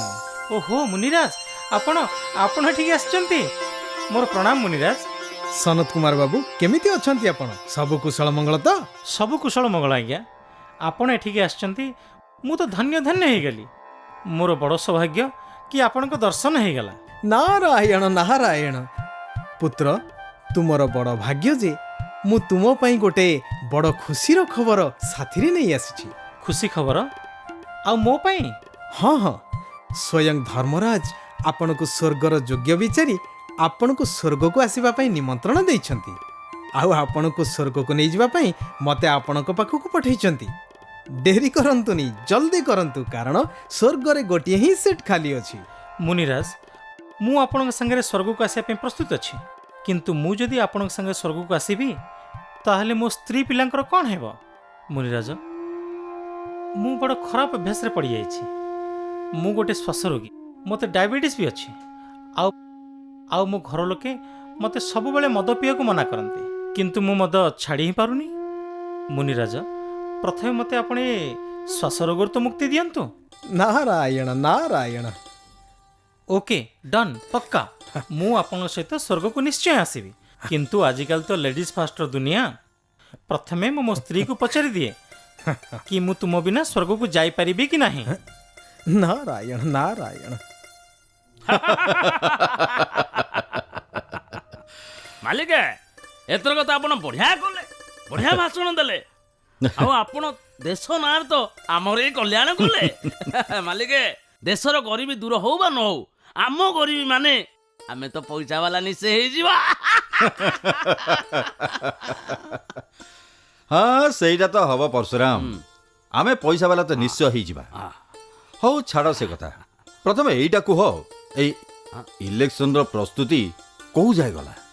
ମାନେ ସବୁ ବନ୍ଦୋବସ୍ତ ହେଇଗଲାଣି ତ? ଦେଖ ଭାଇ, ଏଥରକ ବି ଏ ବାଜି ଆମ ହାତରୁ ଯେମିତି ଖସି ନ ଯାଏ। ଯାହା ବି ହେଇଯାଉ, ଇଏ ଇଲେକ୍ସନ ଆମକୁ ଯେମିତି ହେଲେ ଜିତିବାକୁ ପଡ଼ିବ। ମାଲିକେ, ଆପଣ ନିଶ୍ଚିତ ରୁହନ୍ତୁ। ଏଥରକ ତ ମୋ ଖାଇବା ପିଇବା ଆଉ ବୋଗସ୍ ଭୋଟିଂ ପୁରା ବନ୍ଦୋବସ୍ତ କରିସାରିଛି। ନାରାୟଣ ନାରାୟଣ ଆରେ ଭାଇ ଏ ନାଟୁଆ ଠିକ କେମିତି ଆସିଗଲା? ନାରାୟଣ ନାରାୟଣ ନେତାଜୀ ମୁଁ ନାରଦ ମୁଁ ଦେବଲୋକରୁ ଆସିଛି। ଆଚ୍ଛା ଆଚ୍ଛା ଆଚ୍ଛା ଆଚ୍ଛା ଆପଣ ତାହେଲେ ଦେବଲୋକର ନାରଦ। ନମସ୍କାର ନାରଦ ମୁନି। ଦେବଲୋକରେ ଆଜିକାଲି ରାଜକାର୍ଯ୍ୟ କେମିତି ଚାଲିଛି? ନାରାୟଣ ନାରାୟଣ ଦେବଲୋକରେ ସବୁ କୁଶଳ ମଙ୍ଗଳ ଅଟେ। କିନ୍ତୁ ସେବକରାମଜୀ ଆପଣ କୁହନ୍ତୁ କେମିତି ଅଛନ୍ତି ଆପଣ? ଆରେ ମୁନିବର ଆମେ କ'ଣ କହିବୁ, ବାସ୍ ଆମେ ଆପଣଙ୍କର ଦର୍ଶନ ପାଇଲୁ, ଜାଣନ୍ତୁ ଆମ ଭାଗ୍ୟ ଖୋଲିଗଲା। ନେତାଜୀ ଭାଗ୍ୟ ତ ଏବେ ଆପଣଙ୍କର ଖୋଲିବ, କାରଣ ସ୍ୱୟଂ ଭାଗ୍ୟ ବିଧାତା ଭଗବାନ ଆପଣଙ୍କ ଭାଗ୍ୟ ଖୋଲିବା ପାଇଁ ହିଁ ବସିଛନ୍ତି। ସେଥିପାଇଁ ମୁଁ ଆପଣଙ୍କ ପାଇଁ ଗୋଟେ ଶୁଭ ସନ୍ଦେଶ ନେଇକି ଆସିଛି। କ'ଣ କହୁଛନ୍ତି ମୁନିବର? ତାହେଲେ ତ ମୁଁ ଏ ଇଲେକ୍ସନଟା ନିଶ୍ଚୟ ଜିତିଯିବି। ଆପଣ ନିଶ୍ଚୟ ଏଇ ଶୁଭ ଖବରଟା ନେଇ ଆସିଛନ୍ତି ନା? ନେତାଜୀ ଏ ସଂସାରର ନିର୍ବାଚନରେ ହାର ଜିତ ତ ଲାଗି ରହିଥିବ, ଆଉ ନେତାଗିରି ବି। ତାହେଲେ କ'ଣ ଆଉ ଶୁଭ ଖବର? କିଛି ବଡ଼ ଚାନ୍ସ ଅଛି କି? ମୁଁ କ୍ୟାବିନେଟ୍ ମିନିଷ୍ଟର ହେଇଯିବି ତ? ତାଠୁ ବି ବଡ଼ ଆଉ ଗୋଟେ ସୁବର୍ଣ୍ଣ ସୁଯୋଗ ଅଛି ଆପଣଙ୍କ ପାଇଁ। ସ୍ୱୟଂ ଧର୍ମରାଜ ମହାରାଜ ସ୍ୱର୍ଗରେ ସ୍ଥାନ ଦେବା ପାଇଁ ଆପଣଙ୍କୁ ବାଛିଛନ୍ତି। ତେଣୁ ଡେରି ନ କରି ପ୍ରସ୍ତୁତ ହେଇଯାଆନ୍ତୁ, ସ୍ୱର୍ଗରେ ଗୋଟିଏ ହିଁ ସିଟ୍ ଖାଲି ଅଛି। କ'ଣ କହୁଛନ୍ତି ମୁନିବର? ସ୍ୱର୍ଗରେ କେବଳ ଗୋଟିଏ ସିଟ୍ ବାକି ଅଛି? ଇଏ ତ ବହୁତ ବଡ଼ ଚାନ୍ସ ଗୋଟେ। ଦେଖନ୍ତୁ ମୁନିବର, ସ୍ୱର୍ଗକୁ ଯିବାକୁ କିଏ ପସନ୍ଦ ନ କରିବ? ମୁଁ ସ୍ୱର୍ଗକୁ ନିଶ୍ଚୟ ଯାଇଥାନ୍ତି, କିନ୍ତୁ ଇଏ କଥା କ'ଣ କି? କଥାଟା କ'ଣ ସେବକରାମ ବାବୁ? ମୁନିବର, ଏବେ ମୋ ମୁଣ୍ଡ ଉପରେ ବହୁତ ଗୁଡ଼ିଏ ଦାୟିତ୍ୱ ଅଛି। ବହୁତ ଗୁଡ଼ିଏ ଲୋକଙ୍କୁ ଉତ୍ତର ଦେବାକୁ ପଡ଼ୁଛି, ବହୁତ ଗୁଡ଼ିଏ ଲୋକଙ୍କ କାମ କରିବାକୁ ପଡ଼ୁଛି। ଗୋଟେ ଥର ଖାଲି ଶେଷ ଥର ପାଇଁ ନେତା ହେଇଯାଏ, ସବୁ ଲୋକଙ୍କର ସେବା କରିଦିଏ, ବାସ୍ ଖତମ। ଏଇ ସମସ୍ତଙ୍କଠୁ ଛୁଟି ନେଇକି ସ୍ୱର୍ଗକୁ ହିଁ ତ ଯିବାକୁ ଅଛି। ଆଉ ଦେଖନ୍ତୁ, ମୁଁ କଥାରେ ବହୁତ ପକ୍କା, କିନ୍ତୁ ମୋତେ ଏବେ କ୍ଷମା କରନ୍ତୁ, ଏବେ ମୁଁ ଆପଣଙ୍କ ସାଙ୍ଗେ ଆସିପାରିବିନି। କିନ୍ତୁ ଏବେ ତ ଆପଣ ପୁରା ଦେଶକୁ ସ୍ୱର୍ଗ କରିବା ପାଇଁ କହୁଥିଲେ ନା? ପ୍ରକୃତରେ ସତ ହେଉଛି ଏଇଟା ମୁନିବର, ସବୁଠୁ ଆଗ ମୁଁ ମୋ ଘରଟାକୁ ସ୍ୱର୍ଗଠୁ ବି ସୁନ୍ଦର କରି ତିଆରି କରି ସାରେ, ତାପରେ ଦେଶ କଥା ପରେ ଦେଖିବା। ନେତାଜୀ, ସ୍ୱର୍ଗର ଅର୍ଥ କେବଳ ଧନ ସମ୍ପତ୍ତି ନୁହେଁ। ସ୍ୱର୍ଗ ତ ତାକୁ କୁହାଯାଏ ଯେଉଁଠି ସର୍ବଗୁଣ ସମ୍ପନ୍ନ ହୋଇ ସମସ୍ତଙ୍କ ସହଯୋଗୀ ହେବା, ବସୁଧୈବ କୁଟୁମ୍ବକମର ଭାବନାରେ ସଦା ଖୁସିରେ ରହିବା। ଏହିପରି ପୁରା ବିଶ୍ୱରେ ରାମରାଜ୍ୟ କରିବାର କାର୍ଯ୍ୟ ତ ପୁରା ବିଶ୍ୱର ବାପୁଜୀ ଭଗବାନ ଶିବ ହିଁ କରିପାରିବେ। ମୁନିବର, ଏତେ ବଡ଼ ଦାୟିତ୍ୱଟା ମୁଁ ଏକୁଟିଆ କେମିତି କରିପାରିବି? ହଁ, ମୁଁ ମୋ ଉପରର ହାଇକମାଣ୍ଡକୁ ପଚାରି ଆପଣଙ୍କୁ କହିବି। ମୁଁ ଏକୁଟିଆ ସ୍ୱର୍ଗକୁ ଆସିବି, ତାହେଲେ ମୋର ପାର୍ଟି ଆଉ ମୋର ସାଥୀମାନଙ୍କର କ'ଣ ହବ? ଆଉ ପୁଣି ମୁଁ ଏକଲା ସ୍ୱର୍ଗକୁ ଯିବି, ଏଇଟା ଭଲ ଲାଗୁନି। ତାକୁ ତ ସ୍ୱାର୍ଥୀ କୁହାଯିବ ନା।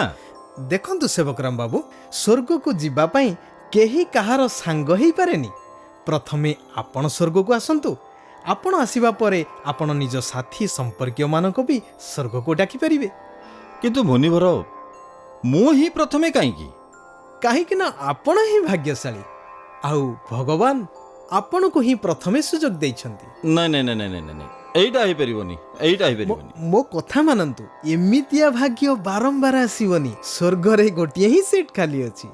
ଦେଖନ୍ତୁ, ଏବେ ମୋ ପାଖରେ ସମୟ ନାହିଁ ଆପଣଙ୍କ ସହ ସ୍ୱର୍ଗକୁ ଆସିବାକୁ। ଆପଣ ଏଠୁ ଯାଇପାରନ୍ତି, ଆପଣ ଏଠୁ ଯାଆନ୍ତୁ, ଆପଣ ଏଠୁ ଯାଆନ୍ତୁ, ବାସ୍।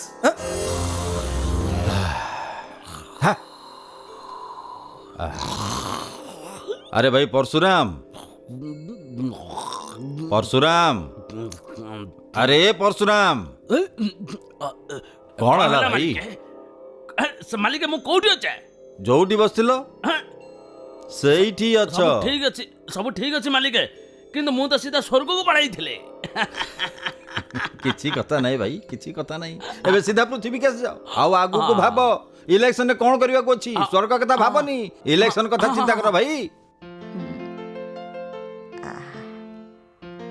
बोहू ए बोहू आलो कुआडे गलु? आज्ञा माँ जाऊची जाऊची। कोठी मरी गलु? कौन करुछु तू? सारा दिन सजेई होछ बसिकी तू?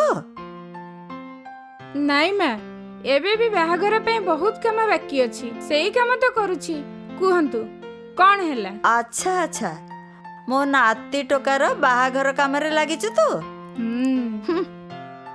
किंतु मो पाई कौन चिंता करछु कि नहीं? बजारु मोर लखनऊ स्टिचर साड़ी आनिलु कि नहीं तू? आनिनु जदि कहा को पठेई कि जल्दी आनी दे मते। मु टिके ठाकुर को दर्शन कर दे आसछि। हैं आज्ञा माँ मु निजे जाई मार्केट रु आपण पे साड़ी नहीं आसछि। भला कथा।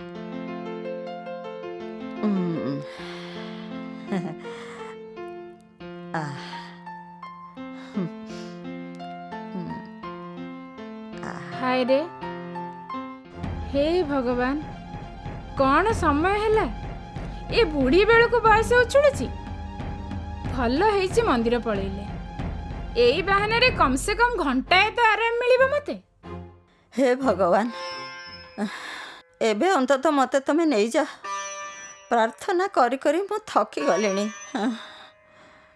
घरे भी केते झगड़ा होची आखि को तो भलो देखा जाउनी। ए दांतर तो किछि खाई भी पारुनी। बाड़ी धरिकिरी भी भलरे चाली पारुनी। एबे मते नहीं जाओ भगवान ए कली जुखुरु मते नहीं जाओ।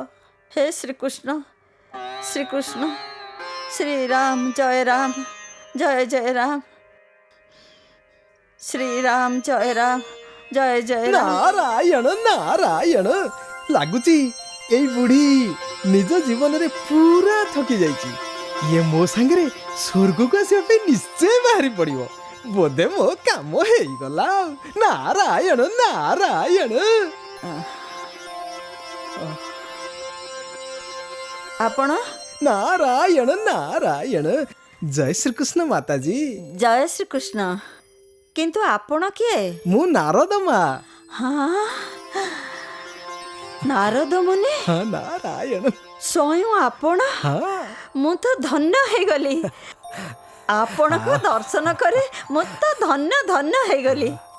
मोर पूर्व जन्मर पुण्य उदय हे गला महाराज। एबे आपण को शरीर केमिति अछि माँ? शरीर कोन ठीक रहउची किंतु आपण मर्त्य लोक को आसे पई कष्ट कले काई की? नारायण नारायण। मु धर्मराज महाराज को तरफ आपण को पई गोटे खबर नै के आछि। ये खबर सुनी कि आपण को शरीर कष्ट भी दूर होई जिवो आ आपण खुशी रे नाची उठिबे। धर्मराज महाराज ठारू मो पई खबर आनी छथि जल्दी कहतु।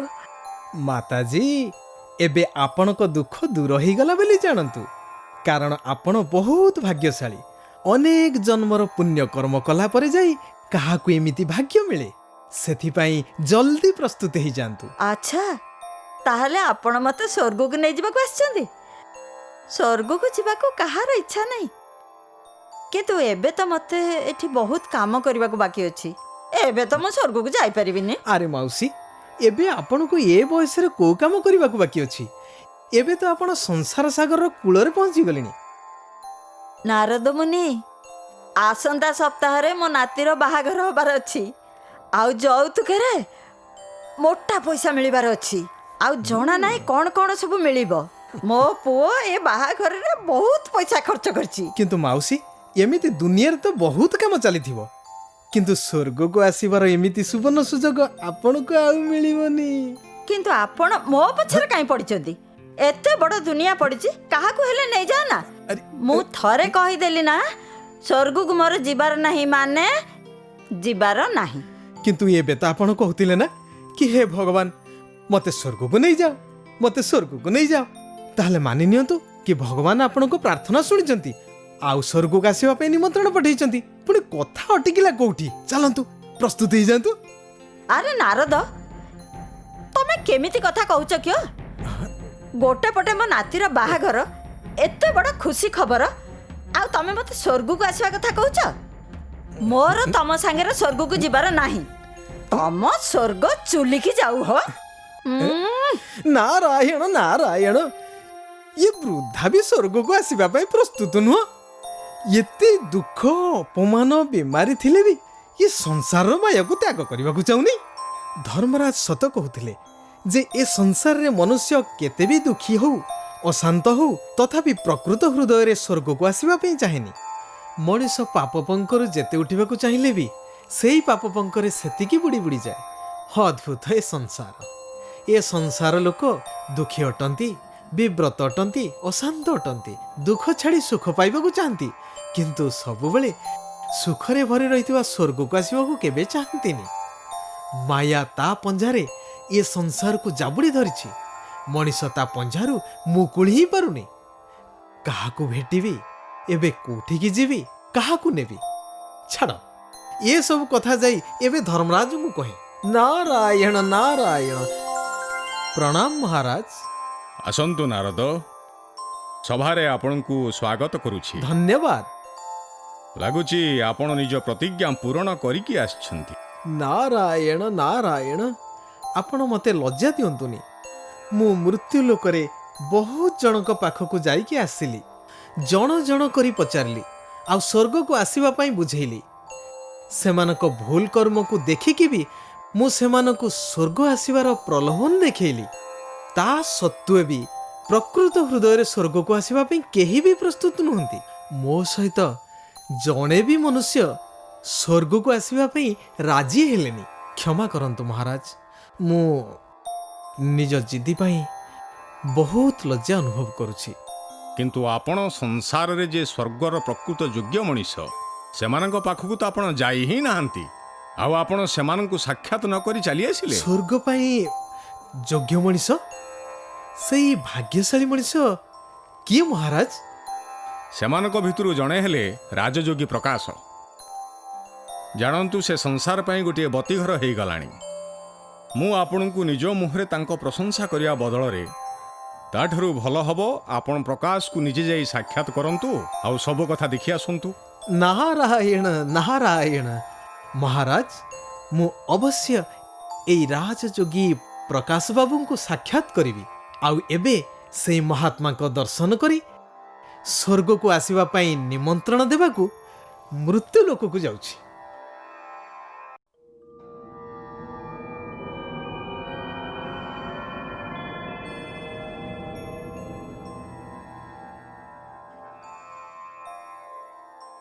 ଗୁଡ୍ ମର୍ଣ୍ଣିଂ ଶିବ ବାବା। ମୁଁ ଏ କର୍ମକ୍ଷେତ୍ରରେ ଆଜି ଦିନର ଶୁଭାରମ୍ଭ କରିବାକୁ ଯାଉଛି। ସବୁ ଆତ୍ମାମାନଙ୍କର ପରମ ପିତା ଶିବ ବାବା ମୋର ପରମ ଶିକ୍ଷକ ଆଉ ପରମ ସଦ୍ଗୁରୁ। ମୋର ପ୍ରାଣପ୍ରିୟ ବାବା, ମୁଁ ସବୁ କର୍ମ ଆପଣଙ୍କ ଆଜ୍ଞା ଅନୁସାରେ କରିବି, ଆଉ ମୋର ବିଶ୍ୱାସ ମୋର ସବୁ କର୍ମରେ ଆପଣ ମୋତେ ସଫଳତା ଦେବେ।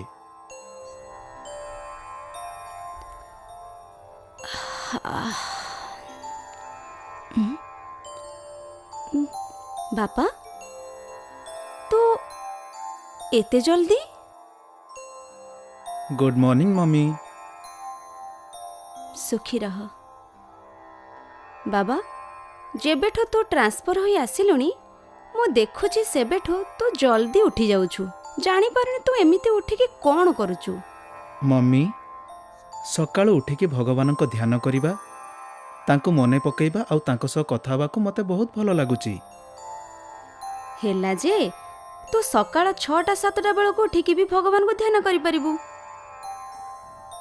ମମି, ଭୋର 4ଟାରୁ ଯେତେବେଳେ ସବୁ ଲୋକ ଶୋଇ ରହିଥାନ୍ତି, ସେତେବେଳେ ଦୁନିଆର ବାତାବରଣ ମାୟାବୀ ପ୍ରଭାବରୁ ମୁକ୍ତ ରହିଥାଏ।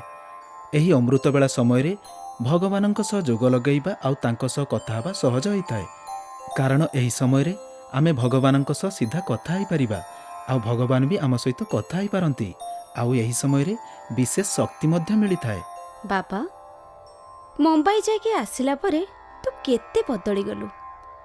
ଏତେ ଛୋଟ ବୟସରୁ କେତେ ଗଭୀର ଆଉ ବଡ଼ ବଡ଼ କଥା କହିବା ଶିଖିଲୁଣି। ଠିକ୍ ଅଛି, ତତେ ଯାହା ଭଲ ଲାଗୁଛି, ଯାହା ପସନ୍ଦ ହେଉଛି ସେଇଆ କର। ମମି, ଅଯଥାରେ କଷ୍ଟ ଦେଲି କ୍ଷମା ଚାହୁଁଛି। ଆରେ ବାବା କିଛି କଥା ନାହିଁ।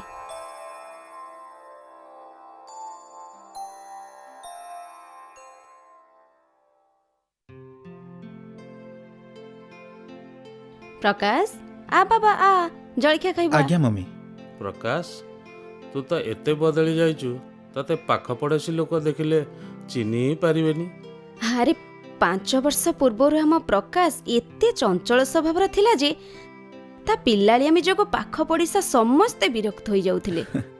ଆଉ କଲେଜରେ ପଢ଼ିଲା ବେଳେ ପଢ଼ାରେ ସବୁବେଳେ ଫାଷ୍ଟ, କେତେ ସାର୍ଟିଫିକେଟ୍ ପାଉଥିଲା। କିନ୍ତୁ ସାଙ୍ଗମାନଙ୍କ ସହିତ ଡେରି ରାତି ପର୍ଯ୍ୟନ୍ତ ଗପସପ୍ କରି ଫେରୁଥିଲା। ମନେ ପଡ଼ୁନି ଆହୁରି କେତେ କ'ଣ କରୁଥିଲା। ଆଉ ଆଜି ମୋ ପୁଅ ସତେ ଯେମିତି କେହି ଦେବଦୂତ ଓହ୍ଲେଇ ଆସିଛି ପୃଥିବୀକୁ। ମମି ତମେ ତ ଅଧିକା କହିଦଉଛ। ମୁଁ ତ ତମରି ପୁଅ, ପ୍ରଶଂସା ତ ମୁଁ ତମର କରିବା ଉଚିତ। ଆରେ ବାବା ମୁଁ ପରା ସପ୍ତାହ ହେଲା ଦେଖୁଛି, ଏତେ ବ୍ୟସ୍ତ ରହିବା ପରେ ବି ସକାଳୁ ଆରମ୍ଭ କରି ସନ୍ଧ୍ୟା ପର୍ଯ୍ୟନ୍ତ ତୋ ମୁହଁରେ ଗୋଟେ ଉଜ୍ଜ୍ୱଳତା ଦେଖାଯାଉଛି। ଥକା ଲାଗୁଛି ବୋଲି ତତେ ଦେଖିଲେ କେହି କହିବେନି। ଏକୁଟିଆ ରହିଲେ ବି ତୁ ସମସ୍ତଙ୍କ ସହିତ ମିଳିମିଶିକି ରହୁଛୁ। ହଁ ମମି, ରାଜଯୁଗର ପ୍ରଭାବ ହିଁ ସେମିତି, ଜୀବନରେ ସବୁ ପ୍ରକାରର ଆଲୋକ ଭରିଦିଏ। ଆଚ୍ଛା ତାହେଲେ ସେଥିପାଇଁ ସବୁଦିନ ସକାଳୁ ରାଜଯୋଗ କରିବା ପାଇଁ ରାଜଯୋଗ ସେଣ୍ଟରକୁ ପଳାଉଛୁ? ହଁ ଭାଇ, ଆଜି ସନ୍ଧ୍ୟାରେ ଅଫିସରୁ ଫେରିବା ପରେ ତମ ସମସ୍ତଙ୍କୁ ରାଜଯୁଗ ସେଣ୍ଟରକୁ ନେଇଯିବି। ଏବେ ମୋତେ ଜଲ୍ଦି ଯିବାକୁ ପଡ଼ିବ, ତେଣୁ ମୁଁ ଜଲ୍ଦି ଜଳଖିଆ ଖାଇକି ଅଫିସକୁ ବାହାରୁଛି। ସନ୍ଧ୍ୟାରେ ଏ ବିଷୟରେ କଥା ହେବା।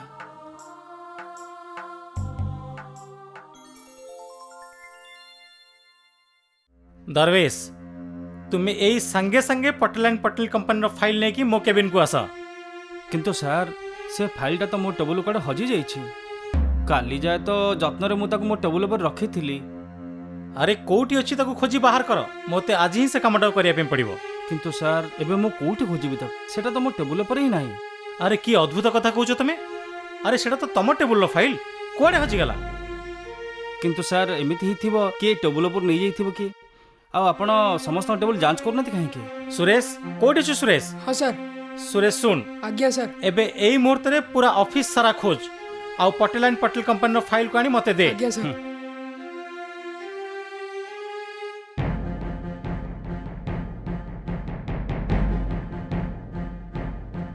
मिलगला सर।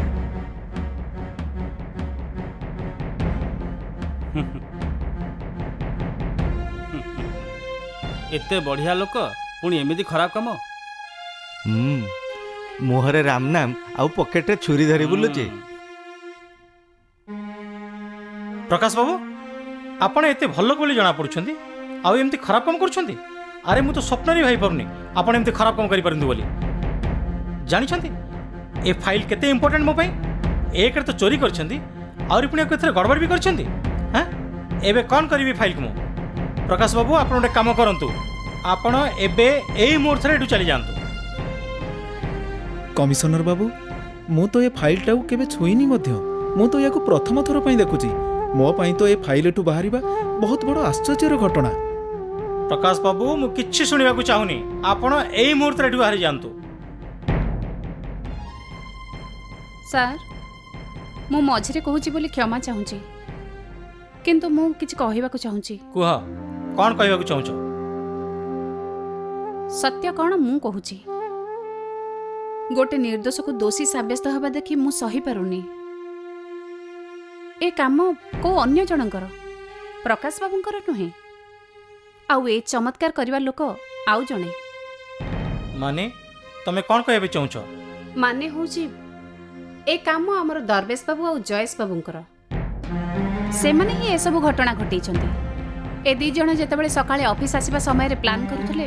आमे दी जण कैंटीन रु जल्दी बाहरी ऑफिस को जाई मो पाखरे जो पटेल एंड पटेल कंपनी रो फाइल अछि ताकू मो ड्रॉयर रु बाहर करी प्लानिंग उल्टे प्रकाश रो टेबल ड्रॉयर रे लुचे दवा। आउ आजी मैनेजर बाबू लंच पर तो ही आसीबे। आउ आसु आसु से फाइल टाकू निश्चय मागिबे। मु तांको कहि देबी मो टेबल फाइल कोड हजि जाईची। आउ आमे दी जण प्रकाश ऊपर चोरी आउ फाइल को उल्टा पाल्टा करिवार दोष लगे दवा। मु ए दी जण को निज आखिरे एई काम करिवार रिसेस समय रे ऑफिस रे लुचिके देखिची। सर एथरे मोर किछि दोष नै। এটা তো দরবেশ এই প্ল্যান করଥିଲା ଆଉ ମୋତେ କହିଥିଲା ଏସବୁ ସେ ହିଁ କରିଛି ଫାଇଲରେ ଓଲଟପାଲଟା ସେ ହିଁ କରିଛି ଦେଖନ୍ତୁ ସେଗୁଡ଼ାକ ସବୁ ତାର ଅକ୍ଷର ଦରବେଶ ଆଉ ଜୟେଶ ତମେ ଦି ଜଣ ବିଲକୁଲ ଠିକ କାମ କରିନ ଆରେ ଏମିତି ଖରାପ କାମ କରିବା ଆଗରୁ ତୁମକୁ ଲଜ୍ଜା ଲାଗିବା କଥା ଏମିତି ଭଲ ଲୋକଟାକୁ ବଦନାମ କରିବା ବହୁତ ଖରାପ କଥା ଆଉ ଏଇଥିପାଇଁ ଗୋଟିଏ ସପ୍ତାହ ପର୍ଯ୍ୟନ୍ତ ଏ ଅଫିସରୁ ମୁଁ ତୁମମାନଙ୍କୁ ସସ୍ପେଣ୍ଡ କରୁଛି ଯା ବାହାର ଯାଅ ଏଠୁ ନାଇଁ ନାଇଁ ସାର୍ ସେମାନଙ୍କୁ କ୍ଷମା କରିଦିଅନ୍ତୁ ମଣିଷ ଭୁଲ କରିବା ତ ସ୍ୱାଭାବିକ କଥା ପ୍ରକାଶ ବାବୁ ଆପଣ ଜାଣିନାହାନ୍ତି ଏ ଦି ଜଣ ଏଇ ଦଣ୍ଡର ହିଁ ଯୋଗ୍ୟ ଆଉ ହଁ ଗୋଟେ କଥା ଆପଣଙ୍କ ଭଲ ରେକର୍ଡ ଯୋଗୁଁ ଆପଣଙ୍କ ପ୍ରମୋସନ ପାଇଁ ମୁଁ ମୋ ଉପର ଅଫିସରଙ୍କୁ ଆଜି ହିଁ ସୁପାରିଶ ପଠାଇ ଦେଉଛି ନାଇଁ ସାର୍ ପ୍ଲିଜ୍ ମୁଁ ନିଜେ କହୁଛି ଆପଣ ଏମାନଙ୍କୁ କ୍ଷମା କରିଦିଅନ୍ତୁ ମୋର ଏମାନଙ୍କ ବିରୁଦ୍ଧରେ କୌଣସି କମ୍ପ୍ଲେନ୍ ନାହିଁ ଆଉ କୌଣସି ଦଣ୍ଡ ନଦେଲେ ହିଁ ମୁଁ ଖୁସି ହେବି ଠିକ୍ ଅଛି ପ୍ରକାଶ ବାବୁ ଆପଣ କହୁଛନ୍ତି ଯଦି ମୁଁ ଏ ଦି ଜଣଙ୍କୁ କ୍ଷମା କରିଦେଉଛି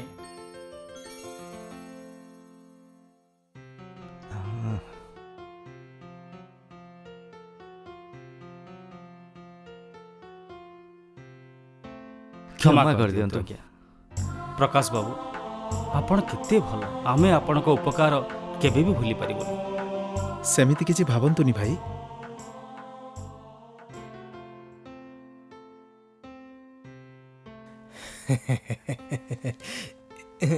এইটা মোর ফাইল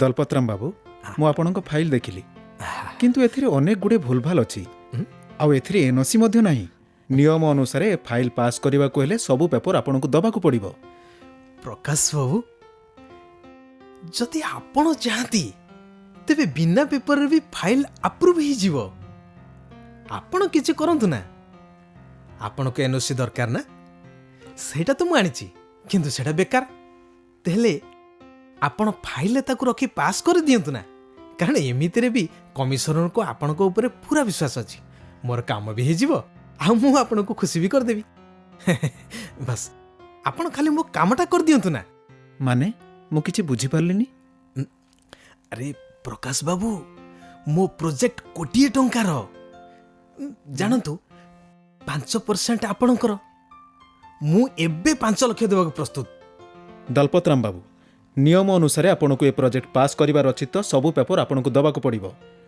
ନାଇଁ ତ ମୁଁ ମୋ ଜୀବନରେ ଏମିତି କାମ ନା ଆଗରୁ କେବେ କରିଛି ନା କେବେ କରିବାକୁ ଚାହୁଁଛି ପ୍ରକାଶ ବାବୁ ଆପଣଙ୍କୁ ଅଧିକ ପଇସା ଦରକାର ନା ମୁଁ ଆପଣଙ୍କୁ 10% ଦେବାକୁ ରାଜି ଅଛି ଦଲପତରାମ ବାବୁ ନିୟମ ଅନୁସାରେ ଆପଣଙ୍କ କାମ ଠିକ୍ ହେଇଥାନ୍ତା ତ ମୁଁ ନିଶ୍ଚୟ କରିଦେଇଥାନ୍ତି ଆଇନ ଅନୁସାରେ କିଛି ସାହାଯ୍ୟ ଦରକାର ଯଦି କୁହନ୍ତୁ ମୁଁ ନିଶ୍ଚୟ କରିଦେବି ମୋତେ ଖୁସି ଲାଗିବ ମୁଁ ଆପଣଙ୍କଠୁ କିଛି ଆଶା କରୁନି ଆରେ ଆଶ୍ଚର୍ଯ୍ୟ କଥା କହୁଛନ୍ତି ଆପଣ ମୁଁ ଆପଣଙ୍କୁ ଲକ୍ଷ ଲକ୍ଷ ଟଙ୍କାର ଅଫର କରୁଛି ତାପରେ ବି ଆପଣ ଆଇନର ଲାଜ ଧରି ବସିଛନ୍ତି ଦେଖନ୍ତୁ ମୋତେ ଏଠି କାମ କରିବା ପାଇଁ ଦରମା ମିଳୁଛି ଯେଉଁଥିରେ କି ମୋର ଗୁଜରାଣ ମେଣ୍ଟି ଯାଉଛି ଅନ୍ୟ କେଉଁ ଉପାୟରେ ପଇସା କମେଇବା ମୋତେ ଦରକାର ହିଁ ପଡ଼ୁନି ନାରାୟଣ ନାରାୟଣ ନାରାୟଣ ମୋ ମାଲିକର ନା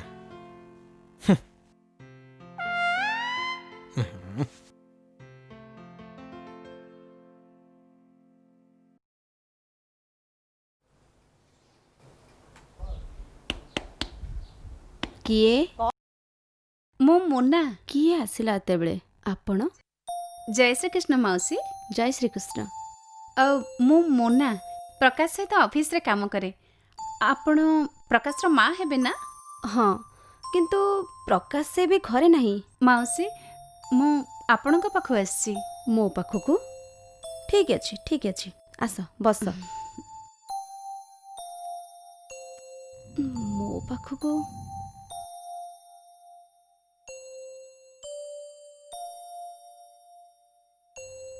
ହଁ କହ କ'ଣ କଥା ଅଛି ମାଉସୀ ମୁଁ ପ୍ରକାଶ ଆଉ ମୋ ବିଷୟରେ କିଛି କଥା ହେବାକୁ ଆସିଛି ପ୍ରକାଶ ଆଉ ତମ ବିଷୟରେ ବୁଲେଇ ବାଙ୍କି ନ କହି ଯାହା କହିବା କଥା ସିଧା ସିଧା କୁହ ମାଉସୀ ଆପଣ ମୋତେ ଝିଅ ବୋଲି କହୁଛନ୍ତି ନା ଆପଣ ମୋ ମନର ଦୁଃଖକୁ ବୁଝିପାରିବେ ନା ହଁ ହଁ ନିଶ୍ଚୟ ଡରିବା ଦରକାର ନାହିଁ କୁହ ମାଉସୀ ମୁଁ ଆଉ ପ୍ରକାଶ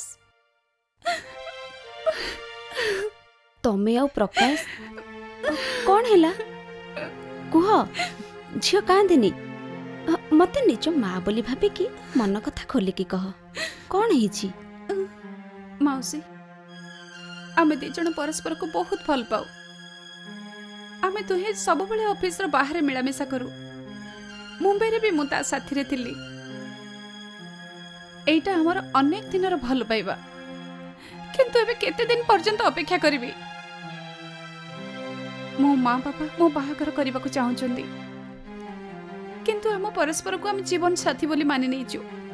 ଆଉ ପ୍ରକାଶ ବି ମୋତେ ବାହା ହେବ ବୋଲି ପ୍ରମିସ୍ କରିଥିଲା। କିନ୍ତୁ ଏବେ ମୁଁ ଯେତେବେଳେ ପ୍ରକାଶକୁ ବାହାଘର କଥା କହୁଛି କେଜାଣି କାହିଁକି ସେ ମୋ କଥାକୁ ଟାଳି ଦଉଛି? କ'ଣ ତୋର ଆଉ ପ୍ରକାଶର ବାହାଘର?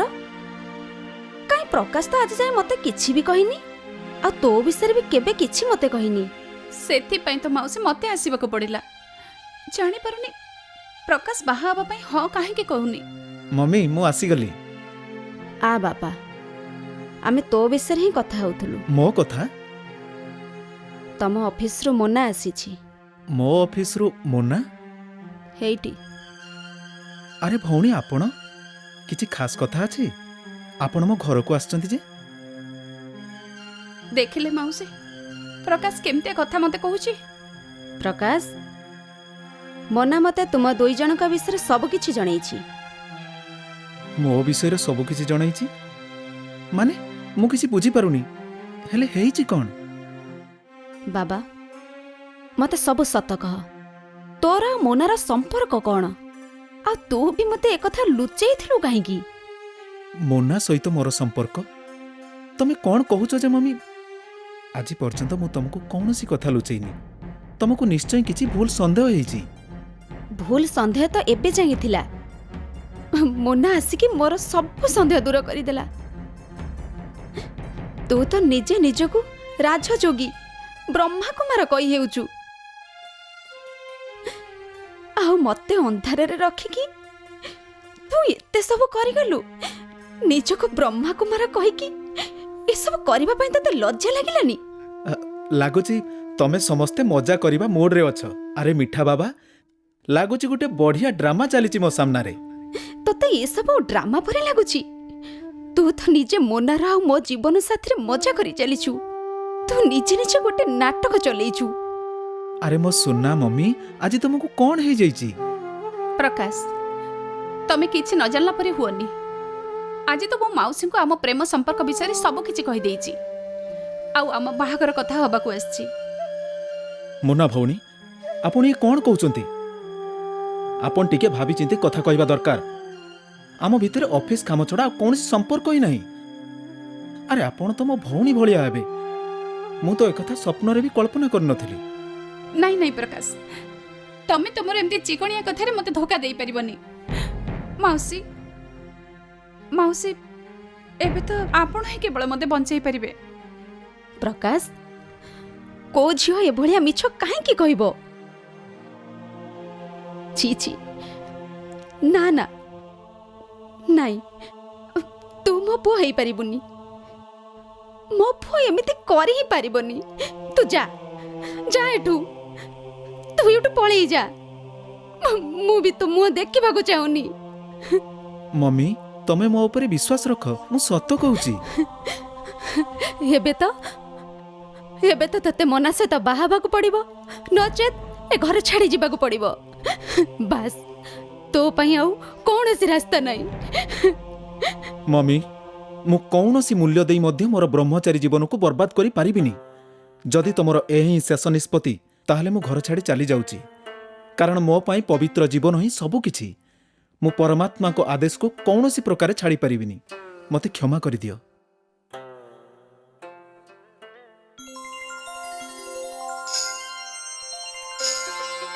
ନାରାୟଣ ନାରାୟଣ ନାରାୟଣ ନାରାୟଣ। ଆରେ ଆପଣ ଆଉ ତାହେଲେ ମୋନା?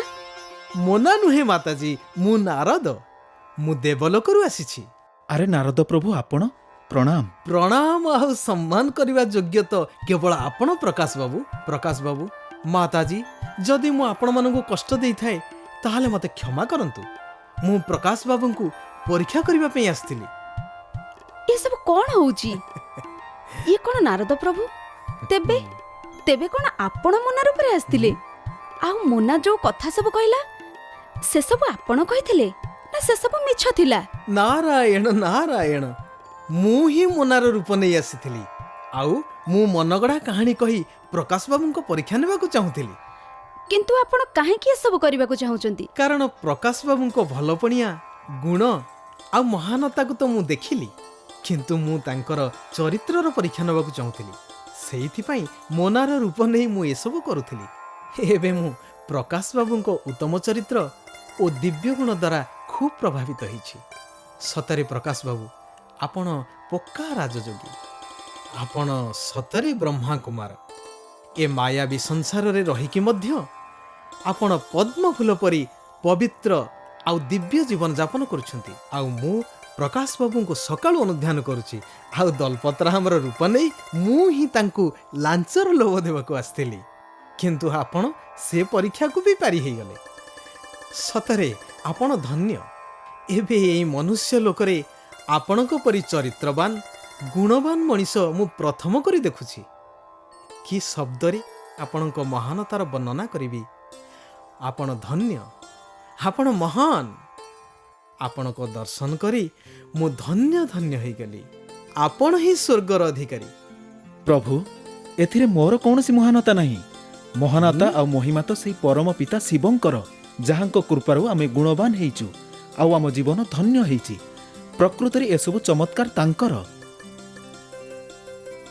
ନାରଦ ପ୍ରଭୁ, ଆପଣଙ୍କ ଦର୍ଶନ କରିକି ମୁଁ ଧନ୍ୟ ହେଇଗଲି। ମୋ ପୁଅର ପରୀକ୍ଷା ନେବା ପାଇଁ ଆପଣଙ୍କୁ ସ୍ୱୟଂ ଆସିବାକୁ ପଡ଼ିଲା। ମୁଁ ବି ଭାବୁଥିଲି, ମୋ ମନରେ ବି ଆସୁଥିଲା ଯେ ମୋ ପୁଅ କେବେ ବି ଏମିତି କରିନଥିବ। ତଥାପି ଅଜାଣତରେ ମୁଁ ଯଦି କିଛି କହିଦେଇଥିବି ମୋତେ କ୍ଷମା କରିଦେ। ମୁଁ ତୋର ମହାନତା ଜାଣିପାରିଲିନି। ମାତାଜୀ, ଆପଣ ବି ଧନ୍ୟା ଯେ ଆପଣ ଏମିତି ମହାନ ପୁତ୍ରଙ୍କୁ ଜନ୍ମ ଦେଇଛନ୍ତି। ମୁଁ ଆପଣଙ୍କ ପୁଅ ପାଇଁ ଗୋଟେ ବିଶେଷ ନିମନ୍ତ୍ରଣ ନେଇକି ଆସିଛି। ସ୍ୱୟଂ ଧର୍ମରାଜ ମହାରାଜ ଆପଣଙ୍କ ପୁଅକୁ ସ୍ୱର୍ଗର ଯୋଗ୍ୟ ବୋଲି ବିଚାର କରି ସ୍ୱର୍ଗକୁ ଆସିବା ପାଇଁ ନିମନ୍ତ୍ରଣ ଦେଇଛନ୍ତି। ପ୍ରକାଶ ବାବୁ, ଆପଣ ତ ମୋ ସହ ସ୍ୱର୍ଗକୁ ଆସିବେ ନା? ମୋ ନିମନ୍ତ୍ରଣ ସ୍ୱୀକାର କରିବେ ନା ଆପଣ? ପ୍ରଭୁ, ଆପଣଙ୍କର ଆଉ ଧର୍ମରାଜଙ୍କର ବହୁତ ବହୁତ ଧନ୍ୟବାଦ ଯେ ଆପଣ ମୋତେ ସ୍ୱର୍ଗ ପାଇଁ ନିମନ୍ତ୍ରଣ ଦେଲେ। ମୁଁ ନିଶ୍ଚୟ ଆସିବି, କିନ୍ତୁ ଏବେ ନୁହେଁ। ଯେତେବେଳେ ପରମାତ୍ମା ସଂସାରର ସବୁ ଆତ୍ମାମାନଙ୍କ ପାଇଁ ମୁକ୍ତି ଜୀବନ ମୁକ୍ତିର ରାସ୍ତା ଖୋଲିବେ ଆଉ ଏ ସଂସାରକୁ ସ୍ୱର୍ଗ କରିବେ, ସେତେବେଳେ। ମହାନ ଆପଣ ପ୍ରକାଶ ବାବୁ, ସତରେ ମହାନ। ମୁଁ ବି ଠିକ୍ ସେଇ କଥା ଭାବୁଥିଲି ଯେ ଏ ସଂସାରର ସବୁ ମନୁଷ୍ୟ ଆତ୍ମାମାନଙ୍କୁ ସ୍ୱର୍ଗକୁ ଆସିବାକୁ ଦିଆଯାଉ। ଆଉ ଏ କାର୍ଯ୍ୟ ଆପଣ ବି କରୁଛନ୍ତି। ତାହେଲେ ମୁଁ ଏବେ ପ୍ରସ୍ଥାନ କରୁଛି। ନାରାୟଣ ନାରାୟଣ। ଚିତ୍ରଗୁପ୍ତ, ଆପଣ ତ ଗ୍ରନ୍ଥ ଭିତରେ ହଜି ଯାଇଛନ୍ତି। କଥା କ'ଣ? କ'ଣ ଦେଖିଲେ କିଛି କୁହନ୍ତୁ। ମହାରାଜ, ସଂସାରର ଅବସ୍ଥା ଅତ୍ୟନ୍ତ ଗମ୍ଭୀର। ଇଏ ଆପଣ କ'ଣ କହୁଛନ୍ତି? କିନ୍ତୁ ମହାରାଜ, ଆଜିକାଲି ଲୋକମାନେ ଭକ୍ତି ବି ବହୁତ କରୁଛନ୍ତି। ଲୋକମାନେ ଧର୍ମ ମାର୍ଗରେ ଚାଲିବା ପାଇଁ ବହୁତ ଚେଷ୍ଟା କରୁଛନ୍ତି। ତଥାପି ଲୋକମାନେ ନିଜ ପାପକର୍ମରୁ ମୁକ୍ତି ପାଇପାରୁନାହାନ୍ତି। ସଂସାରରେ ଏବେ ତ ଧର୍ମର ଗ୍ଲାନି ହେଉଛି, ଆଉ ଏଇଟା ତ କଳିଯୁଗର ସଂକେତ। ମନୁଷ୍ୟ ନିଜର ପ୍ରକୃତ ପରିଚୟ ଭୁଲି ନିଜକୁ ଶରୀର ଭାବି କର୍ମର ଗତିକୁ ନ ଜାଣି କର୍ମ ଆଉ ମାୟାର ଚକ୍ରବ୍ୟୂହରେ ଫସି ଚାଲିଛି। ଗୋଟିଏ ମଣିଷ ଅନ୍ୟ ମଣିଷକୁ ଏହି ମାୟାର ଚକ୍ରବ୍ୟୂହରୁ ମୁକ୍ତି ପାଇବା ପାଇଁ ନା ରାସ୍ତା ଦେଖାଇ ପାରିବ, ନା ସେଥିରୁ ମୁକ୍ତି ଦେଇପାରିବ। ପାପର ବୋଝ ଦିନକୁ ଦିନ ବଢ଼ି ଚାଲିଛି। ଲାଗୁଛି ଏ ସଂସାରରେ କିଛି ଗୋଟେ ବଡ଼ ପରିବର୍ତ୍ତନ ହେବାକୁ ଯାଉଛି। ସବୁ ଚିତ୍ରର ଗତି ତାର ଅନ୍ତ ସମୟର ସଂକେତ ଦେଇଥାଏ। ମହାରାଜ, ଆପଣ ସତ୍ୟ କହୁଛନ୍ତି। ସଂସାରରେ ନିଶ୍ଚୟ କିଛି ବଡ଼ ଘଟଣା ଘଟିବା ପାଇଁ ଯାଉଛି। ନାରାୟଣ ନାରାୟଣ। ମହାରାଜ ଧର୍ମରାଜଙ୍କର ଜୟ ହଉ। ଆସନ୍ତୁ ମହାମୁନି, ଆପଣଙ୍କୁ ସ୍ୱାଗତ କରୁଛି। କୁହନ୍ତୁ, କି ସମାଚାର ଆଣିଛନ୍ତି? ଧନ୍ୟବାଦ ମହାରାଜ। ମୁଁ ଏବେ ଆପଣଙ୍କ ଆଜ୍ଞା ଅନୁସାରେ ରାଜଯୋଗୀ ପ୍ରକାଶ ସହିତ ସାକ୍ଷାତ କରି ଆସିଲି। ମୁଁ ତାଙ୍କ ସାଙ୍ଗରେ ମିଶି ଧନ୍ୟ ହେଇଗଲି। ସଂସାରରେ ରହି ମଧ୍ୟ ତାଙ୍କ ଜୀବନ ସଦ୍ଗୁଣରେ ଭରପୁର। ତାଙ୍କ ଜୀବନ ପବିତ୍ରତାରେ ଜଳୁଥିବା ମଶାଲର ଗୋଟେ ଉଦାହରଣ। ପାପାଚାରୀ କଳିଯୁଗର ପାପପଙ୍କରେ ରହି ମଧ୍ୟ ସେ ତାଙ୍କ ଜୀବନକୁ ପଦ୍ମଫୁଲ ପରି ପବିତ୍ର ରଖିଛନ୍ତି। ସତରେ ପ୍ରକାଶ ହିଁ ସ୍ୱର୍ଗକୁ ଆସିବାର ପ୍ରକୃତ ଅଧିକାରୀ। ତାହେଲେ ଆପଣ ତାକୁ ସ୍ୱର୍ଗକୁ ଆସିବାର ନିମନ୍ତ୍ରଣ ଦେଲେ କି ନାହିଁ?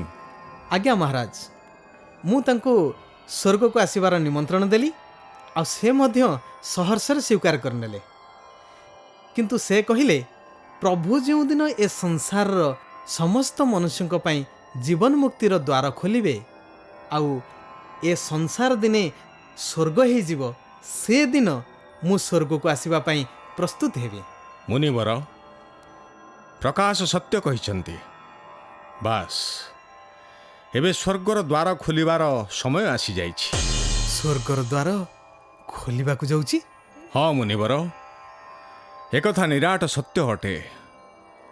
କାରଣ ମୃତ୍ୟୁ ଲୋକରେ ଖାଲି ପ୍ରକାଶ ନୁହେଁ, ତାଙ୍କ ପରି ଅନେକ ଆତ୍ମା ନିଜକୁ ଦେବତା ତୁଲ୍ୟ କରିବାର ପୁରୁଷାର୍ଥ କରି ପବିତ୍ର ରହି ନିଜକୁ ସ୍ୱର୍ଗର ଅଧିକାରୀ ହେବା ପାଇଁ ପ୍ରସ୍ତୁତ ହେଉଛନ୍ତି। ହଁ,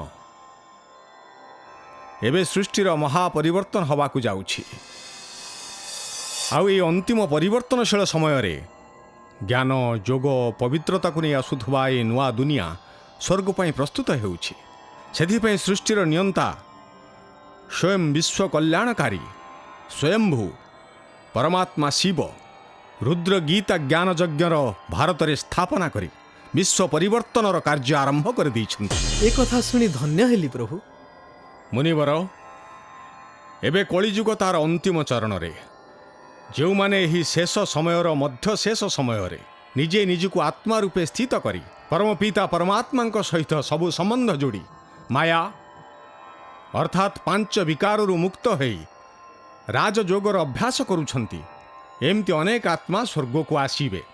କିନ୍ତୁ ଏହା ପୂର୍ବରୁ ବିଶ୍ୱର ମହାପରିବର୍ତ୍ତନ ଅର୍ଥାତ୍ ମହାବିନାଶ ହେବାକୁ ଯାଉଛି।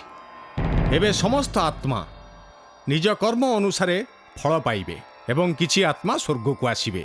ଧନ୍ୟ ପ୍ରଭୁ, ଦେବଙ୍କର ଦେବ, ମହାଦେବ, ପରମ କୃପାଳୁ, ପରମାତ୍ମା, ପରମ ପିତା ଶିବ ଭଗବାନ, ଶେଷରେ ଆପଣ ଏ ସୃଷ୍ଟିର ସବୁ ଦୁଃଖୀ ଆତ୍ମାମାନଙ୍କୁ ମାୟାବୀ ଏବଂ ଆସୁରୀ ସାମ୍ରାଜ୍ୟରୁ ମୁକ୍ତ ହେବାର ମାର୍ଗ ଦେଖାଇଦେଲେ।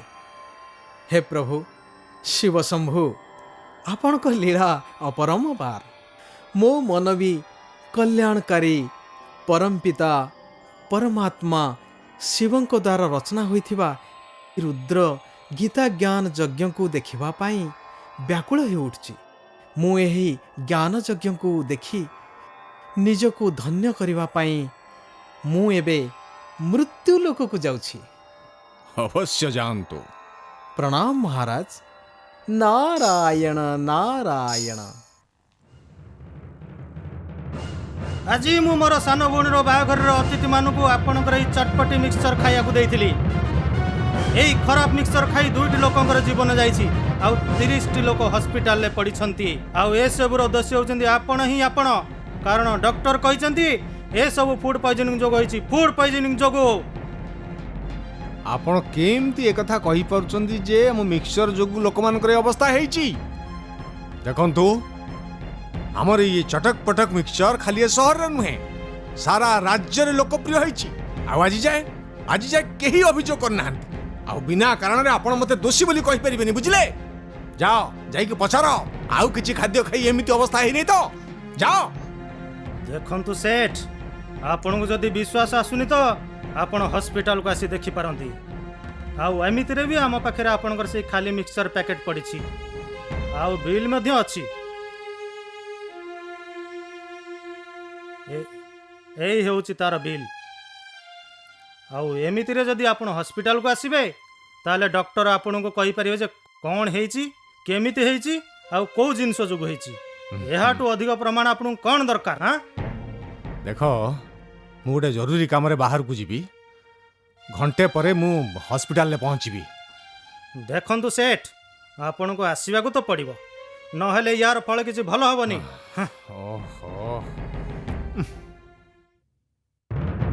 ହେଇ ନିଅନ୍ତୁ ସାର୍ ଆପଣଙ୍କ 10,000 ଟଙ୍କା। ଏବେ ତ ଆମର କାମ 2 ଦିନ ଭିତରେ ହେଇଯିବ କ'ଣ ସାର୍? ଆରେ ଆପଣ ବିନା ଚିନ୍ତାରେ ରୁହନ୍ତୁ। ଆପଣ ମୋ ପାଇଁ ଏତେ ବଡ଼ କାମ କରୁଛନ୍ତି, ଆଉ ମୁଁ ଆପଣଙ୍କ କାମ କରିବିନି? ଆପଣ ଭାବନ୍ତୁ ଆପଣଙ୍କ କାମ ହେଇଗଲା। ହଉ ସାର୍, ଆମେ ତାହେଲେ ଯାଉଛୁ। ଆମେ ଟିକେ ଜଲ୍ଦିରେ ଅଛୁ ତ। ଓକେ।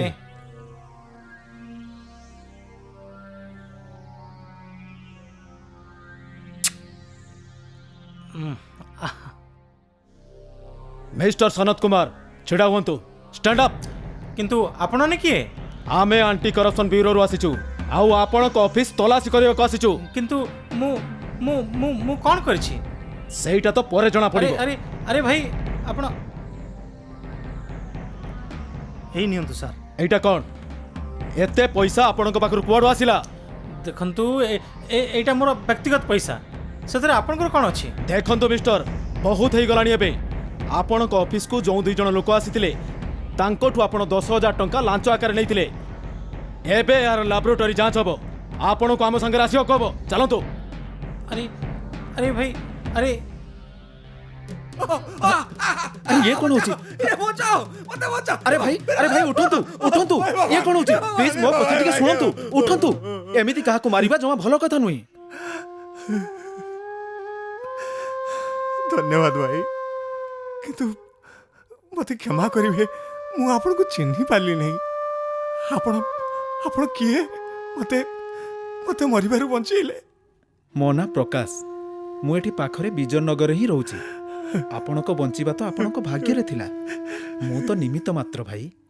ସିଏ ଯାହା ବି ହଉ, ଆପଣ ଆପଣ ମୋ ପାଇଁ ଦେବତା ସମାନ। ସବୁ ଠିକ୍ ହେଇଯିବ।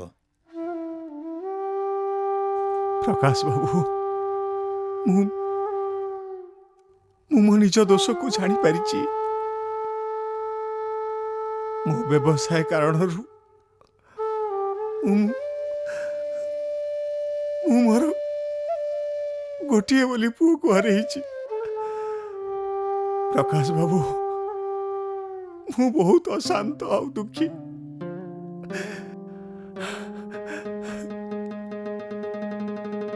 ସତରେ ମୁଁ ଆପଣଙ୍କ ପାଖରେ ଜୀବନ ସାରା କୃତଜ୍ଞ ରହିବି। ଭାଇ, ସମସ୍ତଙ୍କ ସାହାରା ତ ଏକମାତ୍ର ପରମ ପିତା ଶିବ ପରମାତ୍ମା ହିଁ ଅଟନ୍ତି, ଯିଏ ଶାନ୍ତିର ସାଗର। ତାଙ୍କ ସାଙ୍ଗରେ ଆପଣ ସବୁ ସମ୍ପର୍କ ବାନ୍ଧି ଦିଅନ୍ତୁ।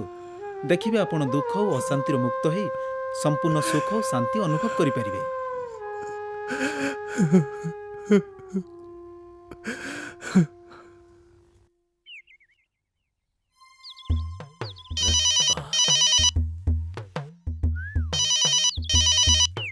छोटूराम। ଆଜ୍ଞା ଗୁରୁଦେବ। Hello hello. ମୁଁ ନଗର ସେଠଙ୍କ ଭାଇ କହୁଛି। ଧର୍ମାନନ୍ଦକୁ ଫୋନ୍ ଦିଅ। ସାର୍, ଗୁରୁଦେବ ଏବେ ପ୍ରଭୁଙ୍କ ସେବା ପୂଜାରେ ବସିଛନ୍ତି। 2 ଘଣ୍ଟା ପରେ ଗୁରୁଜୀ ପ୍ରଭୁଙ୍କ ସେବା ପୂଜାରୁ ଫ୍ରି ହେବେ। ଆପଣ ଖବରଟା କ'ଣ କୁହନ୍ତୁ, ମୁଁ ଗୁରୁଜୀଙ୍କୁ ଜଣାଇଦେବି। ଦେଖ, ମୁଁ ନଗର ସେଠଙ୍କ ଘରୁ କହୁଛି। ସେଠ ଅମରଚାନ୍ଦଙ୍କ ସାନ ଭାଇ କହୁଛି। ଏବେ ଟିକେ ଆଗରୁ ସେଠଙ୍କର ପରଲୋକ ହୋଇଗଲା। ଯାହା କିଛି ହେଇଗଲା ସେଟା ଠିକ୍ ହେଲାନି। ଆପଣ ଗୁରୁଜୀଙ୍କ ଦେଇଥିବା ଔଷଧ ଖାଇ ସେ ଚାଲିଗଲେ।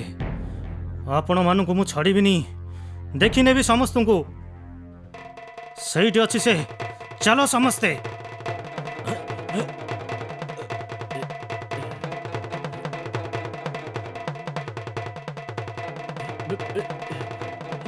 ତୋରି ପାଇଁ ମୋ ବଡ଼ ଭାଇଙ୍କର ମୃତ୍ୟୁ ହେଲା। ଛାଡ଼ିବିନି ଆଜି। ମାର ଏଇଟାକୁ, ମାର ଏଇଟାକୁ। ମାରୁନି ମାରୁନି ମାରୁନି।